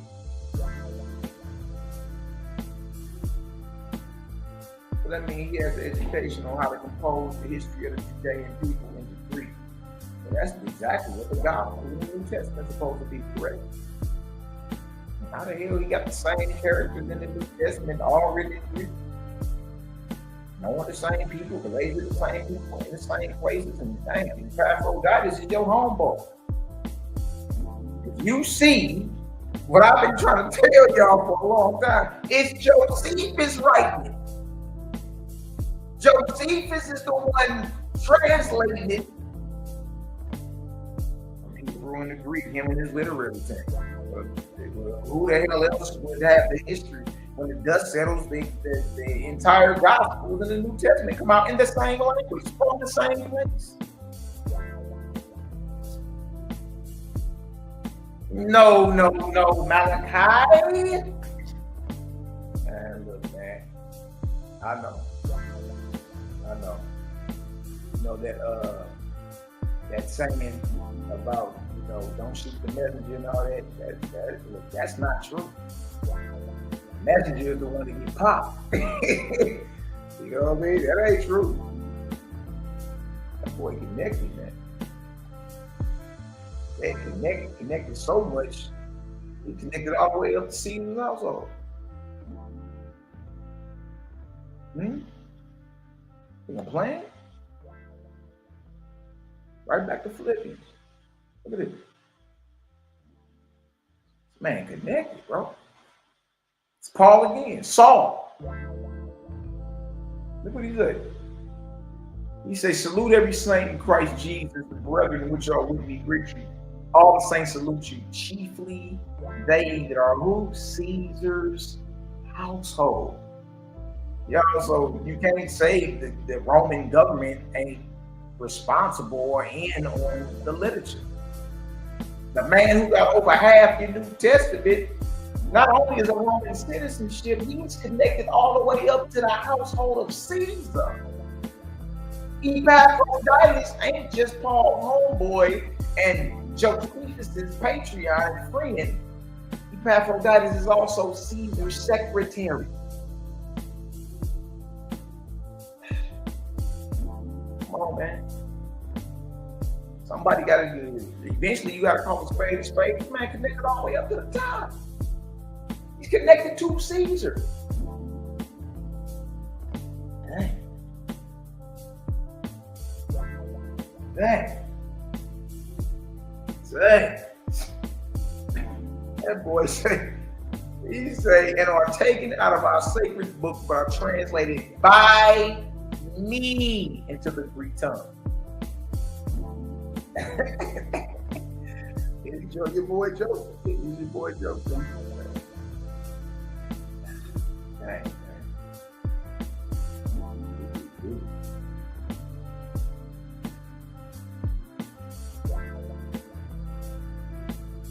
Why is Josephus mentioned in Nero Caesar's secretary, Epaphroditus?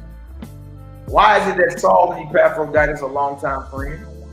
Saul not only has citizenship, he's connected from the Herodian appointed high priest all the way up to the household of Caesar, Nero. The hell with the French connection. Saul has a Roman and Herodian connection. We just read that about Epaphroditus, the household of Caesar solution. In closing, Yeshua of Nazareth had a family that he entrusted to continue his legacy and mission. Take a closer look at his bloodline. Matthew 13:55 is not this the carpenter's son. It's not his mother Mary called. It's not his mother called Mary, excuse me. And his brethren James and Joseph, and Simon, and Yahudah, Judah. Yahshua got a brother's name, Yaakov, Yosef, Shimon, and Yahudah. Boy, got a cousin named Yachanan. And his sisters, are they not all with us? What's then had his man all these things? Mark 6:3. Is not this the carpenter, the son of Mary, brother of James and Joseph, and of Judah and Simon? It just so happened to be the names of his disciples too, y'all. That's wild. And are not his sisters here with us? They were offended. So it's Gospel of the Nazarene. We showed it earlier. Chapter 5, 22 through 23, the family, man. This was a bloodline thing. These are some of the pictures I ain't get to show when I was on Black Royal Family on Friday. So what to say? It also came to pass that in the second year of Yeshua's life, the second son was born to Joseph and Mary. His name was called James or Yaakov, meaning one who was just and righteous before the Lord, one who was of true Israel. As with Yahoshua and Yahukanan, he, James, Yaakov, was consecrated unto the Lord, a Nazirite from his mama's womb, according to the way. Later years, they would have three more sons, Judah, Joseph, Justice, Simeon, and also two daughters, Asia and Lydia. Dang. Anyone notice the names of Yeshua's brothers are identical with some of his apostles? James, Joseph, Simon, Judah are all the names of the Messiah's brothers. So he had a brother named James, or Jacob, and a disciple named James, or Jacob. He had a brother named Joseph, and a disciple named Joseph of Arimathea. Interesting. He had a brother named Simon and a disciple named Simon. Okay. He had a brother named Judah and a disciple named Judah.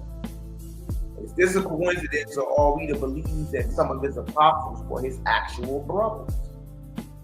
We got something coming out about that too. His family, it's a borderline thing, man. Y'all gonna love it. But other than this is Paul. Look what he said. But other the apostles saw I none, save James, the Lord's brother. So even Paul admits that the master or Yeshua has brothers that are apostles. Y'all see that? Angelic love and light love. Paul again. Have we not power to lead about a sister or wife, as well as other apostles, and as the brethren of the Lord? Paul knows that the apostles, you know what I mean? Some of them straight family, they straight bloodline.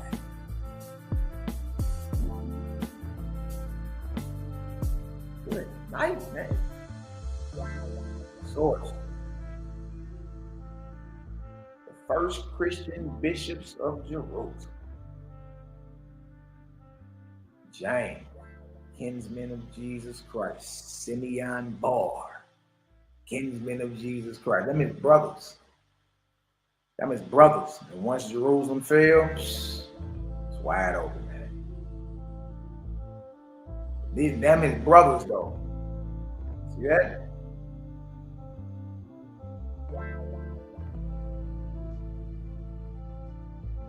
Paul can't come through Trump and all that.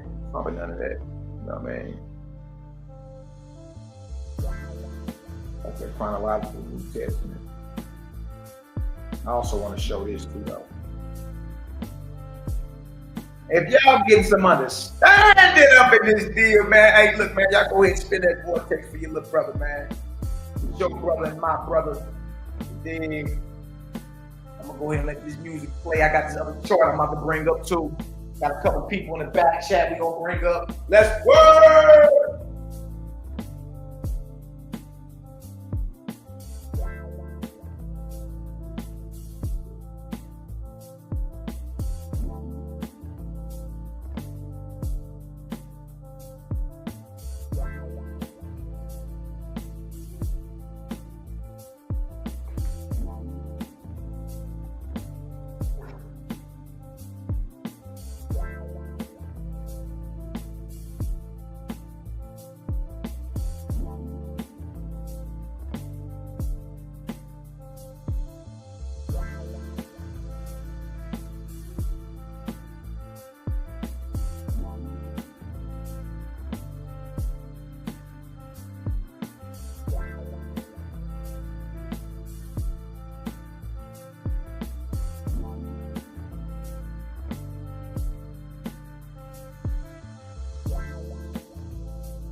Mic check, 1 2 1 2. We got our beloved brother Selah Shalom in the building. When is the word, loved one? Peace. You can hear me, King? I know my I can hear you. Your screen froze though. The word. Yeah, screen froze. But I hear you though, so you can hear me though. I can hear you. Go ahead, talk to us, brother. Okay. Yeah, man. You know what I mean? I had to make a run, so I was walking through Kroger listening to the joint. Yeah. But what caught my attention, I ain't get to hear it too clear because I was still running in and out. I just kind of got back in. Yeah. But Ananias, when you was going down talking about the priest and the high priest part, was you saying that he's an Edomite, Ananias? No, I'm saying that the Herodians were appointing priests. Okay, yeah, that's what it was. Okay, I'm sorry. Yeah, they was appointing priests instead of it being like from the seeds of Aaron. Yeah, instead of being from the line of Aaron directly having to prove your lineage, they just would be like, hey, look, you get up out of there and we appoint whoever we fit. Got you. Do our agenda type, you know what I mean? So they created their own high priest. Yeah. And priestly order. Yep, exactly, bro. Just like so it was all out of whack anyway. Anybody, you know what I mean? But man, dealing with your boy Saul though, man. I'm like even dealing like with him and Josephus. You feel me? It's like how are they in the same places? Yeah, You bro, know, that's a the dead same giveaway. people, like what the hell? And even down to this Epaphroditus dude. It's like, nigga, what? You feel me? So yeah, man. So Josephus got to be Paul, or Man, unless he wrote that as a character as himself. There's something going on. Something going on with these literary inventions, man. They invent characters on paper all the time. The CIA do it all the time. Facts. Yeah, that shit happens all the time. You feel me? So that's what it's looking like, man. And then after so long, it can't be a coincidence. The hell, man, like all the same names, same places. You understand? Right. Doing the same exact things, going to holler at the same people, and even got the same friends. Right. Yeah, that's crazy. That is crazy. Like how is y'all thinking it ain't that? You feel me? My brother Sela Shalom dropped off a little. There you go. Let me add you back to the stage. There you go, bro. Oh, something wrong with your wish become. See right there. Bang. There you go. Yeah, let me stop playing with the camera. Let me just I try to get it. I just pull up the thing back. But yeah, that's interesting though, with how you went into the, you know what I mean, Yeshua's upbringing, being Nazarenes. You said they didn't cut their hair, and then, you know, with Paul making that statement with long hair is a shame. You know, he who has long hair is a shame. So I was like, you know what, damn, yo. Because I used to always remember hearing that voice, that scripture, and be thinking like, damn, I got long hair, you know what I mean? And I'd even heard a couple of the brews on the street, like Zabak brought that up one time, you know what I mean? I don't think he had made a couple of niggas cut their hair because of that shit. Yeah, they cut their hair, you did. But it's because of Paul. And then you never ask yourself, where the hell is he getting that from? Like nobody asked, what is Paul? Is he getting that from the Torah somewhere? Or like where he getting his sayings from? Facts. You know what I mean? And then come to find out, trip off this. Even if somebody made the argument and said, oh, he said that, but he wasn't talking about them. If he's saying that long hair is a shame, and all the apostles over there on that Temple Mount, Jerusalem, got long hair, even if he ain't talking about them, he talking about them. Exactly. You see what I'm saying? If you're not talking about James, he the one told you to abstain from meats offered to idols, right? And then you go and say, well, eat whatever the hell you want. It don't matter. Don't stop asking questions. Right. You feel me? And then you come up with a doctrine that says, in the last days, some shall depart from the faith, giving heed to seducing spirits and doctrines of devils, commanding to abstain from meats. Well, brother, you already been told to abstain from meats. And then you go and say, if you only eat herbs or vegetables, you're a weak believer. Right. So hold on. So the apostles got long hair over in Jerusalem, but you ain't talking about them, right? The apostles are lifelong Nazarites, never tasted flesh, but you ain't talking about them, right? You see what I'm saying? It's like everything he got a problem with, they stand on. Ooh-wee. That's deep, man, because a lot of people don't be putting those two and two together like that, man. And like you say, it's all in his work, in his writings. You know what I mean? The hostility is right there in his writings. It is, bro. It's sitting right there in your face. It's like, dang, like I don't even know how you get around it. The nigga had 12 disciples too. He had 12 disciples. He was calling the apostles workers of Satan, false apostles. It's like, bro, who you think? So he's talking about apostles, but he ain't talking about the apostles. Right? Yeah, that don't even make sense. So what is he talking about? Well, it's just apostles just flourishing on the scene, just out of nowhere and shit. Just tiptoeing through the tulips and plush meadows. You know, there's an apostle up here naked in Greece somewhere, yodeling.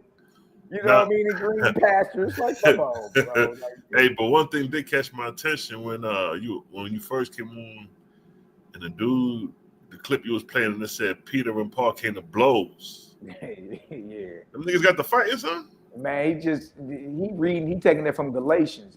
He understand when he read Galatians that was a very major confrontation.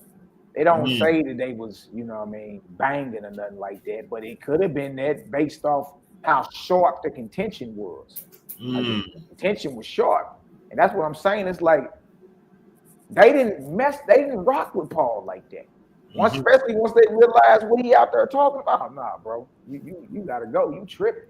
You know what I mean? Yeah, like dude was really doing his own thing. And the crazy part about it, all the scholars already know this. They already know it, bro. We the ones late. Right, you know what I mean? right. And a lot of these goddamn biblical preachers know this too. You know what I mean? Because some of them, like I know, what's his name, Creflo Dollar. Because I used to, check him out. He was sharp. It's like I can see how this nigga wolf in sheep clothing because he know what he talking about. Yeah. He just feeding off the people. Yeah, yeah. I wanted to come back and make sure I showed them pictures though. Yeah, I caught some of that. I'm like, some of that when I was in the Kroger's. Yeah, I'm like, man, you feel me? Because them pictures tell it all. Especially when we showed that James, Peter, Yahshua, his mama Miriam, his cousin John, the whole family was living like that. The entire family. You know what I mean? Nazarites from the womb. No razor ever touched their head. They not chewing on no flesh. So those two things alone, Paul got a problem with. Like, and he's talking about some false apostles somewhere. So you talking about long hair, but you're not talking about them. You talking about eating on the flesh, you ain't talking about them. You talking about if you only eat vegetables or you plant-based, you're a weak believer, but you're not talking about them. And you saying false apostles, and they the only apostles, but you not talking about them. Right. Come on, bro. That don't even make sense. Right. That's who you talking about. That's crazy. That's like a Katazak looking nigga trying to convince some Nazarene roster niggas like goddamn Sizzler and Cableton looking niggas. You know what I mean? Congolese dread niggas. That nigga Paul probably blew all his draws out when he came to Jerusalem and seen some thousands of rosters in that deal. Like, hey, and James told him, he said, hey, look, take this file. You better take this file. Prove to us that what we heard about you was false. Right. And they knew he was a fraud. For them to, even for them that like you gonna take this, right? They knew he was a fraud, yo. Yeah, he basically punked them into taking it. Right. Like nigga, shit. What you gonna you see how many thousands of niggas at my snapping command? You better take this vow. We've been hearing you been out here teaching something contrary to what we talking about. You know what I mean? But you about to take this vow and you about to pay for it. He had to pay for it. Yeah, they played him. Yeah. So if he would have stuck to the vow, he would have been talking all that crazy talk. Yeah, exactly. But he needed that flesh. He needed to eat that meat because he's an Edomite. Man. He's an eating mite. You know what I mean? Just connecting the dots, man. Dealing with the Josephus. Josephus just admitted he the one writing it. It's translated by me into Greek. He just admitted it. We showed it on the. Show that one more time. You can show it real quick? Man, bro, I showed So hold up. He translated what in the Greek he was saying? The histories of the Hebrew people. You know what I mean? Because remember, he got back to Jerusalem and Titus gave him the scrolls. So he probably wrote them epistles. He probably wrote them gospels. Him and his literary team, bro. I mean, they got the same, they in the same places. Knowing the same people, related to the same people. Hell, even all the way up to Nero Caesar's secretary. Y'all know this nigga. Like, what the hell is really going on? Right here. Let me share this with you real quick. This ain't nothing to play with, man. Cats be straight tripping. All right, here, present, share screen. And that's this right here. Now, this is Josephus's Antiquity of the Jews, book 1, the beginning of it. Look at this. And there go Epaphroditus that Paul was writing to in Philippians. It says, I suppose that by my books of the Antiquities of the Jews, most excellent Epaphroditus, Paul's friend, that's Philippians 2 and 24, 25. And Epaphroditus just so happened to be Nero Caesar's secretary. Paul's homeboy and Josephus's homeboy. Most excellent Epaphroditus. I have made it evident to those who peruse them that our Jewish nation is of very great antiquity and had a distinct subsistence of its own originally, as also have therein declared how we came to inhabit this country wherein we now live. Those antiquities contain the history of 5,000 years and are taken out of our sacred books, but are translated by me into the Greek tongue. This nigga said 5,000 years, bro. What are you talking about with that 5,000 years? I don't know, and that's why I be trying to get the cats that talking about it's 57 something. Josephus said 5,000 years, 2,000 years ago. He talking about writing the goddamn Genesis. Yeah. In Greek, no, but nonetheless, though, he's telling on himself right there. But he's the one in Rome writing the Hebrew histories. Now, what is the New Testament supposed to be? It's supposed to be a history of the Judean, or at least starting out in Judea, history of the Judean people in Greek.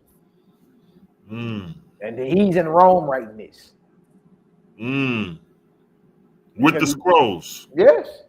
When you read his biography, he tell you when he got to Rome and got that government pension and lived in Caesar's palace, that one of the things Titus gave him were the Hebrew scrolls, so he could get the writing. It's funny how he said taken out of our sacred books. Usually them niggas would be like taking out the Tanakh or something like that. Yeah. The wording is weird, but right there proves Josephus and his literary team are in Rome writing Hebrew histories in Greek. Now, since Septuagint was already out, we know all that. You understand? But yeah, we understand that. So the next group of work that will be written in Greek would have to be the New Testament. What the hell else? But he's talking about 5,000 years. So that means he's going back to the beginning. So how much of Flavius Josephus's work is used, you know what I mean, or was used to edit, redact, and produce the Bible we have today? Because he's saying, nigga, this shit right here is 5,000 years and are taken out of our sacred books. Right. So the sacred book would be the Tanakh. 5,000 years would be goddamn the beginning of their creation story around that time. Yeah. Find out that goddamn Josephus came with in the beginning, God created the heavens and the earth. He on record, and really you don't got no other first century record but this one. He on record saying he the one writing it in the Greek. He writing something in Greek.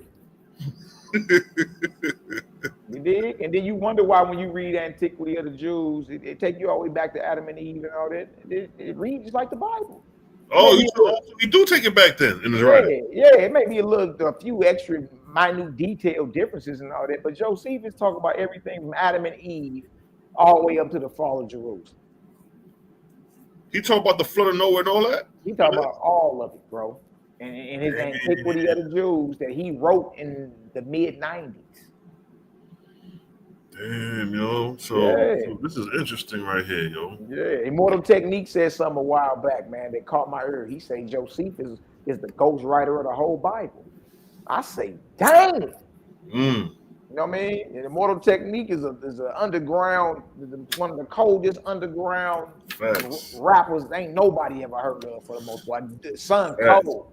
Yo, let me tell you something. A Mexican put me on the goddamn Immortal Technique, and he was a teenager at the time, and I was already in my 20s, and he put me onto the shit. Man, Technique go hard. Yeah, so he go hard, Joe. I was listening to him on one of his tracks. He was like, "Man, Josephus is the ghostwriter of the entire Bible." You know? And I found all this information years later. I was like, "Dang, Technique was saying that." Damn. Yeah. You know what I mean? I gotta pull up this chart right quick to see when Josephus. Let me take a quick look at the life of Josephus to see if this nigga was around when all the Gospels was Yeah, he lived from like the 30s to like the 100s or something like that. Let me see. I had it on here. Yeah. Let me see. The first Gospel is Mark. That don't come out to the 70s, and Josephus's work, the War of the Jews, come out in the 70s. Yeah, so Josephus lived from 37 to 100 AD. Yep. And his work, though, the War of the Jews, came out in like 70 something of the Common Era, and the first Gospel is Mark, come out around the same time. 70 something. Crazy. Yep. He's doing it. He's writing the works the same time the Gospels are coming out. You know what I mean? Gospels like John and Revelations come out in like the 80s and the 90s. Josephus is writing his Antiquity of the Jews in the 90s. Yo, that is crazy. Yup. So basically, 37. Yeah. So the epistles of Paul is 50 to 62. Yep. The Gospels is 68 to goddamn 110. 110. Yup. Yeah. The Acts is 80. So he would have been the nigga writing all this. He's already writing during that time. That's what I'm saying. So who else you got writing at the same time this shit coming out? In Greek. From Rome. From Rome. Shit, who else you got? And you know what? That's crazy. Because even Paul died in 65, so he couldn't have wrote after that period. Supposedly. Supposed, right? Yeah, that's that part, right? If I asked somebody to show me in the Bible Paul dying, they couldn't do it. Paul don't die in the Bible. Paul dies in tradition later on, 3rd, 4th century. They got a tradition that he got his head chopped off and then his body resurrected as a headless corpse. But if we go off Bible, Josephus get Acts 28. Acts 28. Paul is written out of the Bible. He's back in Rome on what you would call privileged house arrest. He don't die. And to trip about this, Josephus ends up back in Rome in the same situation. Yeah, all that Nero killed him, bro. That's years. That's tradition. They came out a couple hundred years later. According to the Bible, that nigga went to Rome and retired off the scene. Yeah. Yeah. He don't die in Bible. So him and Paul end up in the same goddamn place, Rome. In Rome. Right in Greek. So by the time you get to Acts 28, which is the end of Acts, right? Everything that Paul was writing about from Galatians to Ephesians to Corinthians to Thessalonica, all that already happened. By the time he get back to Rome, it's over. Nigga, there's no more Paul after that. Even though you're going to read his letters after Acts 28, but that's because it's not in order. It's like, oh, okay. By the time he got back to this is the end of his mission right here. You know what I mean? But no, man, Paul never dies in the Bible. The death of Paul is strictly tradition. Wow. So he probably instigated the whole motherfucking fall of Jerusalem, if that's the case. Hey, we just read about Saul during the fall of Jerusalem, running around there in Josephus. That was during that time. Damn. And he in the same place as Saul in the Bible, Achaia. He has a friend named Epaphroditus, just like Josephus. He's related to the Herodians, just like Saul in the Bible. Right? He goes to Ananias, the high priest, just like Saul in the Bible. That's too much, yo. Come on, bro. And they gonna tell you, oh, well, no, man. You know, that's just a different one. You know, to play on your mind. It's like, well, no, listen to me. Y'all act like it was only 4 names to choose from in the ancient world. You dig? All these people got the same names in the same places. Right. That's what y'all doing. Right. Y'all not just backdating, y'all double writing and rewriting this stuff, man. Right. Big facts. Yeah, that's it. You feel me? So all people gotta do is slow down, C-Lot, man. Slow down. Bro. When you slow it down, man, it make a big difference. It's like, damn, it's right there in the text that this dude is hostile towards, you know what I mean, the original heads. He is, man. And then we read what Peter's saying, I only eat bread and olives and a few herbs. We got James on record in the Nazarene literature and in history, dealing with the church father. They're like, that man never ate flesh. You know what I mean? That man never shaved his head. And then when you went into the Paul being a Roman citizen, like, and then you went back to Antipater and all Herodians. So I'm like, show me where a Benjamite get Roman citizenship. That's what I'm saying. Even historically, show me that if this nigga is supposed to be a Benjamite. You got Roman citizenship, bro. Show me a Caribbean, because you remember that the Benjamites are the West Indians. So show me a West Indian roster nigga getting Roman citizenship during them days. And these are zealots. Man. Come on, man. It ain't making sense once you just sit back and look at it. It ain't making a lick of sense. Dig? And once people see it, they're not gonna be able to unsee it. Right. Once you see, like, oh, okay, yeah, he was moving kind of. That's why he was moving like that. That's why he said what he said. You know what I mean? Exactly. That's why he said, man, look, I'm working to undermine these niggas. Let me share this with the fam real quick. Watch this. Let me show y'all, bro. This ain't a game. What you think you playing? Paul is an agent. You know, he brought down fucking Jerusalem. It was his ass behind that shit. Man, this nigga is I'm talking about he in all the same places Paul in. Shit, what the hell are we talking about? Like, you know what I mean? And then Louis said he goddamn, you know, if you're gonna use this time period, you know what I mean, just piggybacking off of that. Yeah. Shit, they say 40 years after the nigga death, he stirred up the inhabitants. So it's like, nigga, that's 70 AD if you're following that, you know what I mean? If you're gonna play that narrative. Exactly. And if you're gonna play the other narrative, shit, it's still falling in line. They ain't even ready for that, boy. Nah, we're gonna keep that we're gonna keep that for the gym. We're gonna keep that. When we finally get it all the way worked out, we got a bomb for y'all. Y'all gonna be like, whoa. Yeah. You know what I mean? Now, this right here is Paul in 2 Corinthians 11 and 12. Mm-hmm. Okay, now remember, we all know what apostles are now. Remember, an apostle, according to Acts chapter 1, 21 through 26, you had to be a day one, meaning you had to witness Yahshua going in and out amongst the people. You had to witness his baptism. You had to witness his ascension. They said, must one be ordained to be in this ministry and take part of this apostleship. Yeah. So look what Paul is saying, 2 Corinthians 11 and 12. And then we're going to get it in a version that has clearer English, because sometimes it's hard to make out what's being said. Look what he say. But what I do, that I will do, that I may cut off occasion from them which desire occasion, that wherein they glory, they may be found even as we, for such are false apostles, deceitful workers, transforming themselves into the apostles of Christ. What is Paul saying right there in these two verses?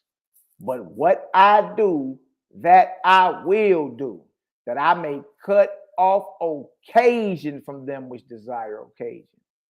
And then he go on to say, those that desire occasion are who? False apostles, deceitful workers, transforming themselves into the apostles of Christ. Watch this. Let's go to a different translation. 2 Corinthians 11 and 12.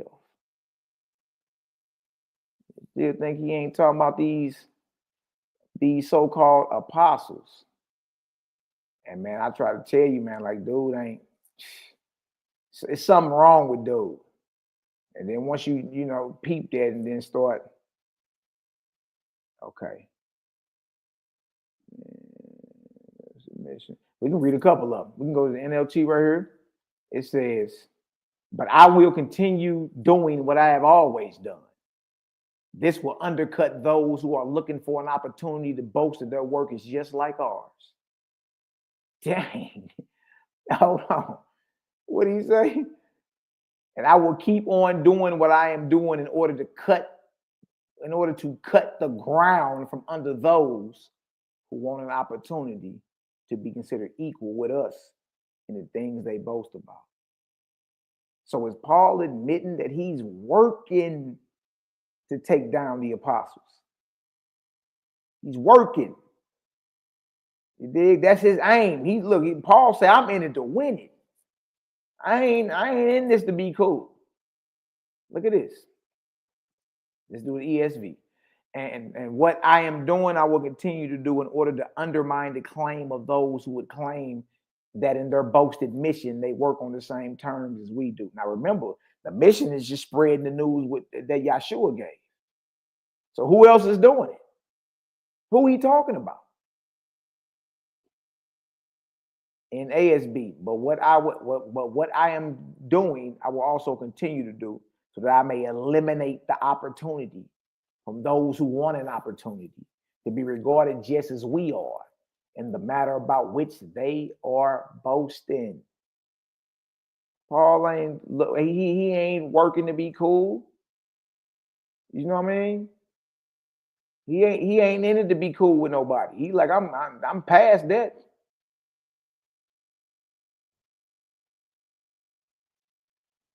I'm past that. Now watch this. Let's read it straight through in the NLT. 2 Corinthians. Oh man, my bad. Right here. Show you in the people he talking about and cutting down in verse 12, he identifies in verse 13. But I will continue doing what I have always done. This will undercut those who are looking for an opportunity to boast that their work is just like ours. These people are who? False apostles. They are deceitful workers who disguise themselves as apostles of Christ. Dang. Dang. You see what I'm saying? So, man, they get real in the field. You know what I mean? Okay. It's all good, family. Y'all shout out to Selah Shalom. Shout out to Cosmo and Cal TV. Y'all go like, subscribe, share. Shout out to my brother Daryl Cosmo. Shout out to my brother Darius in the building. What's the word, Darius? What's the word, brother? Love like that. Both on the same prison ship going to see Emperor Nero in about AD 62. So they were both shipwrecked on Malta and both sailed on the next spring to Naples to see Nero and both spent time in Rome. Good night. Yeah, Paul may be a pseudonym. Absolutely. I'm about to get up out of here, family. I gotta go chop it up with the gotta go grab these short leggers real quick. Chop it up with the fam. As always. You know what I mean? Getting them vibes, man. Breathe in, let the light in. Yeah. Oh. Breathe in, let the light in. If y'all got some understanding today, man, y'all go ahead and drop some 9,000 in the chat. With the brother Malaki Macabee, Megaton light bulb. Examining Saul of Tarsus. But he friend the foe. Y'all type in the chat. Saul of Tarsus, friend or foe? See if y'all been listening. We're gonna ride out through the cosmos, baby. Y'all better believe it. CGG is in the building. Again, y'all, we got the best system in order right now, man. Best system in order, you dig? Yeah, y'all put in the chat. It's Paul, friend or foe, man. Y'all tap in with your brother, man. The book From Darkness to Determination. Are yours truly, your brother Malaki Macabee. Oh, Darkness to Determination, a practical guide on conquering depression and trauma. Purchase links are already in the video description. The practical guide on conquering depression and trauma. I'm gonna do a class on some of it coming up soon. I'll walk right through it. Available in ebook, paperback, and even hardcover. I ain't even make it too expensive. You dig? I figure that's something everybody deal with, mental health, depression. You know what I mean? All that. Y'all tap in, man. On Amazon. Purchase links are in the description. Darkness to Determination. Your brother Malaki Macabee. A practical guide on conquering depression and trauma. Yeah. Tap into your brother, man. Yeah, I heard work. Oh, come on. Yeah. Y'all tap in, man. Gang out. We outside. All the way. Hey, Brown's right on for that catch, too. Well, I tell you. Love is love. Y'all take the description box, man. I mean, tap on in. It's a practical guide. You can put it into motion today. Okay? You put it in motion today. Practice. Yes, sir. I'm not gonna be an author now. Hey. I'll go ahead and top a couple of them deals, man. Get them deals out like stimulus checks or something. You know what I'm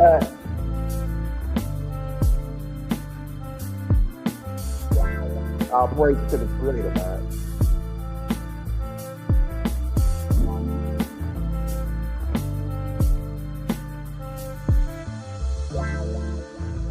I know, BP.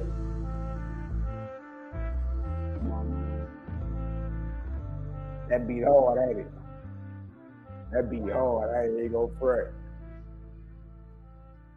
Yeah, my brother C. Shalom blessed me with that. I was like, bro, I need that. You tripping. Let me get that slab. You know what I mean? I can vibe to that. I can ride to that. That's traveling music right there. You know what I mean? You jump on the highway, you got that deal playing. Yeah, that deal easy. Shout out to Elijah 7. What's up, bro? And we outside. Got this other book we working on too. About the backdating of the Holy Scriptures. Oh my God, that one be like, what? Yeah. I'm down with the rough draft on that one already. I mean, somebody start trimming some fat and add some more stuff now. I ain't know, VP. I ain't know. Give me some beats to the honor and humility STL. Yeah, give me some beats. I be moving some beats and vibe too. You feel me? Four horsemen in this thing, Cal. You already know, bro. It's my brother. Cloud kicking himself.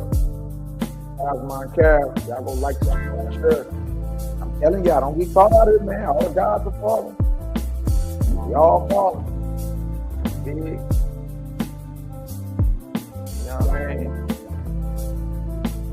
Yeah, I was falling, man. Tap into the game. We'd have never went out like you see a Billy Carlson. Man, we never been called like that. I mean, but nah, man. So like I said, the book is a guide for practical. You ain't. It don't matter what you done been through in life. You ain't no victim. Look, you either the victor. Victim, you the predator or the prey, the hunter or the hunted. That's life. You know what I mean? You gotta attack life like I'm in hunt mode. Yeah. You really determine your own fate out here. You gotta be bold, confident, and know what it is. Then you start moving out the way for you. You know what I mean? It just show you how to take the bull by the horns, man. No matter what you've been through, no matter what trauma is lying in your muscle memory, no matter what it is, you take control of that today. No matter your race, religion, ethnicity, financial situation, they just apply across the board. You know what I mean? I'm something to humanity. That's why I ain't charging all the arm and legs for big. It's what it is, man. Let's work.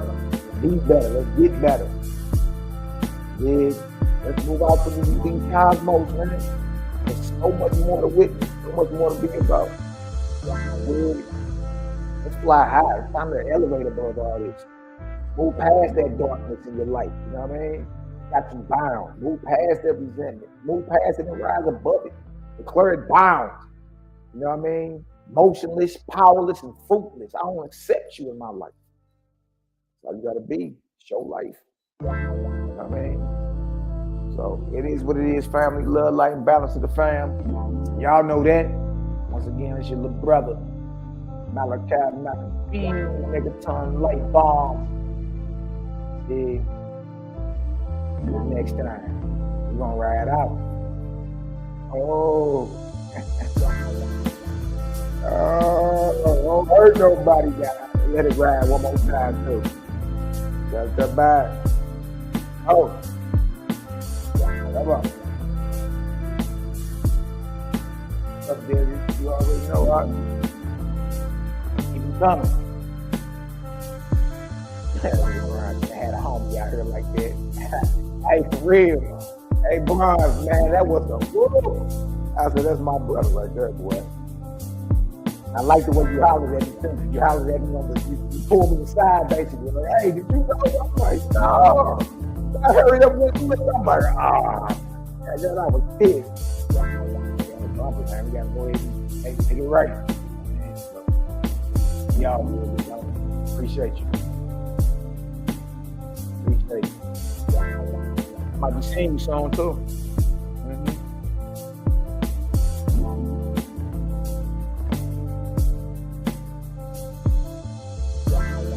Ron series really true.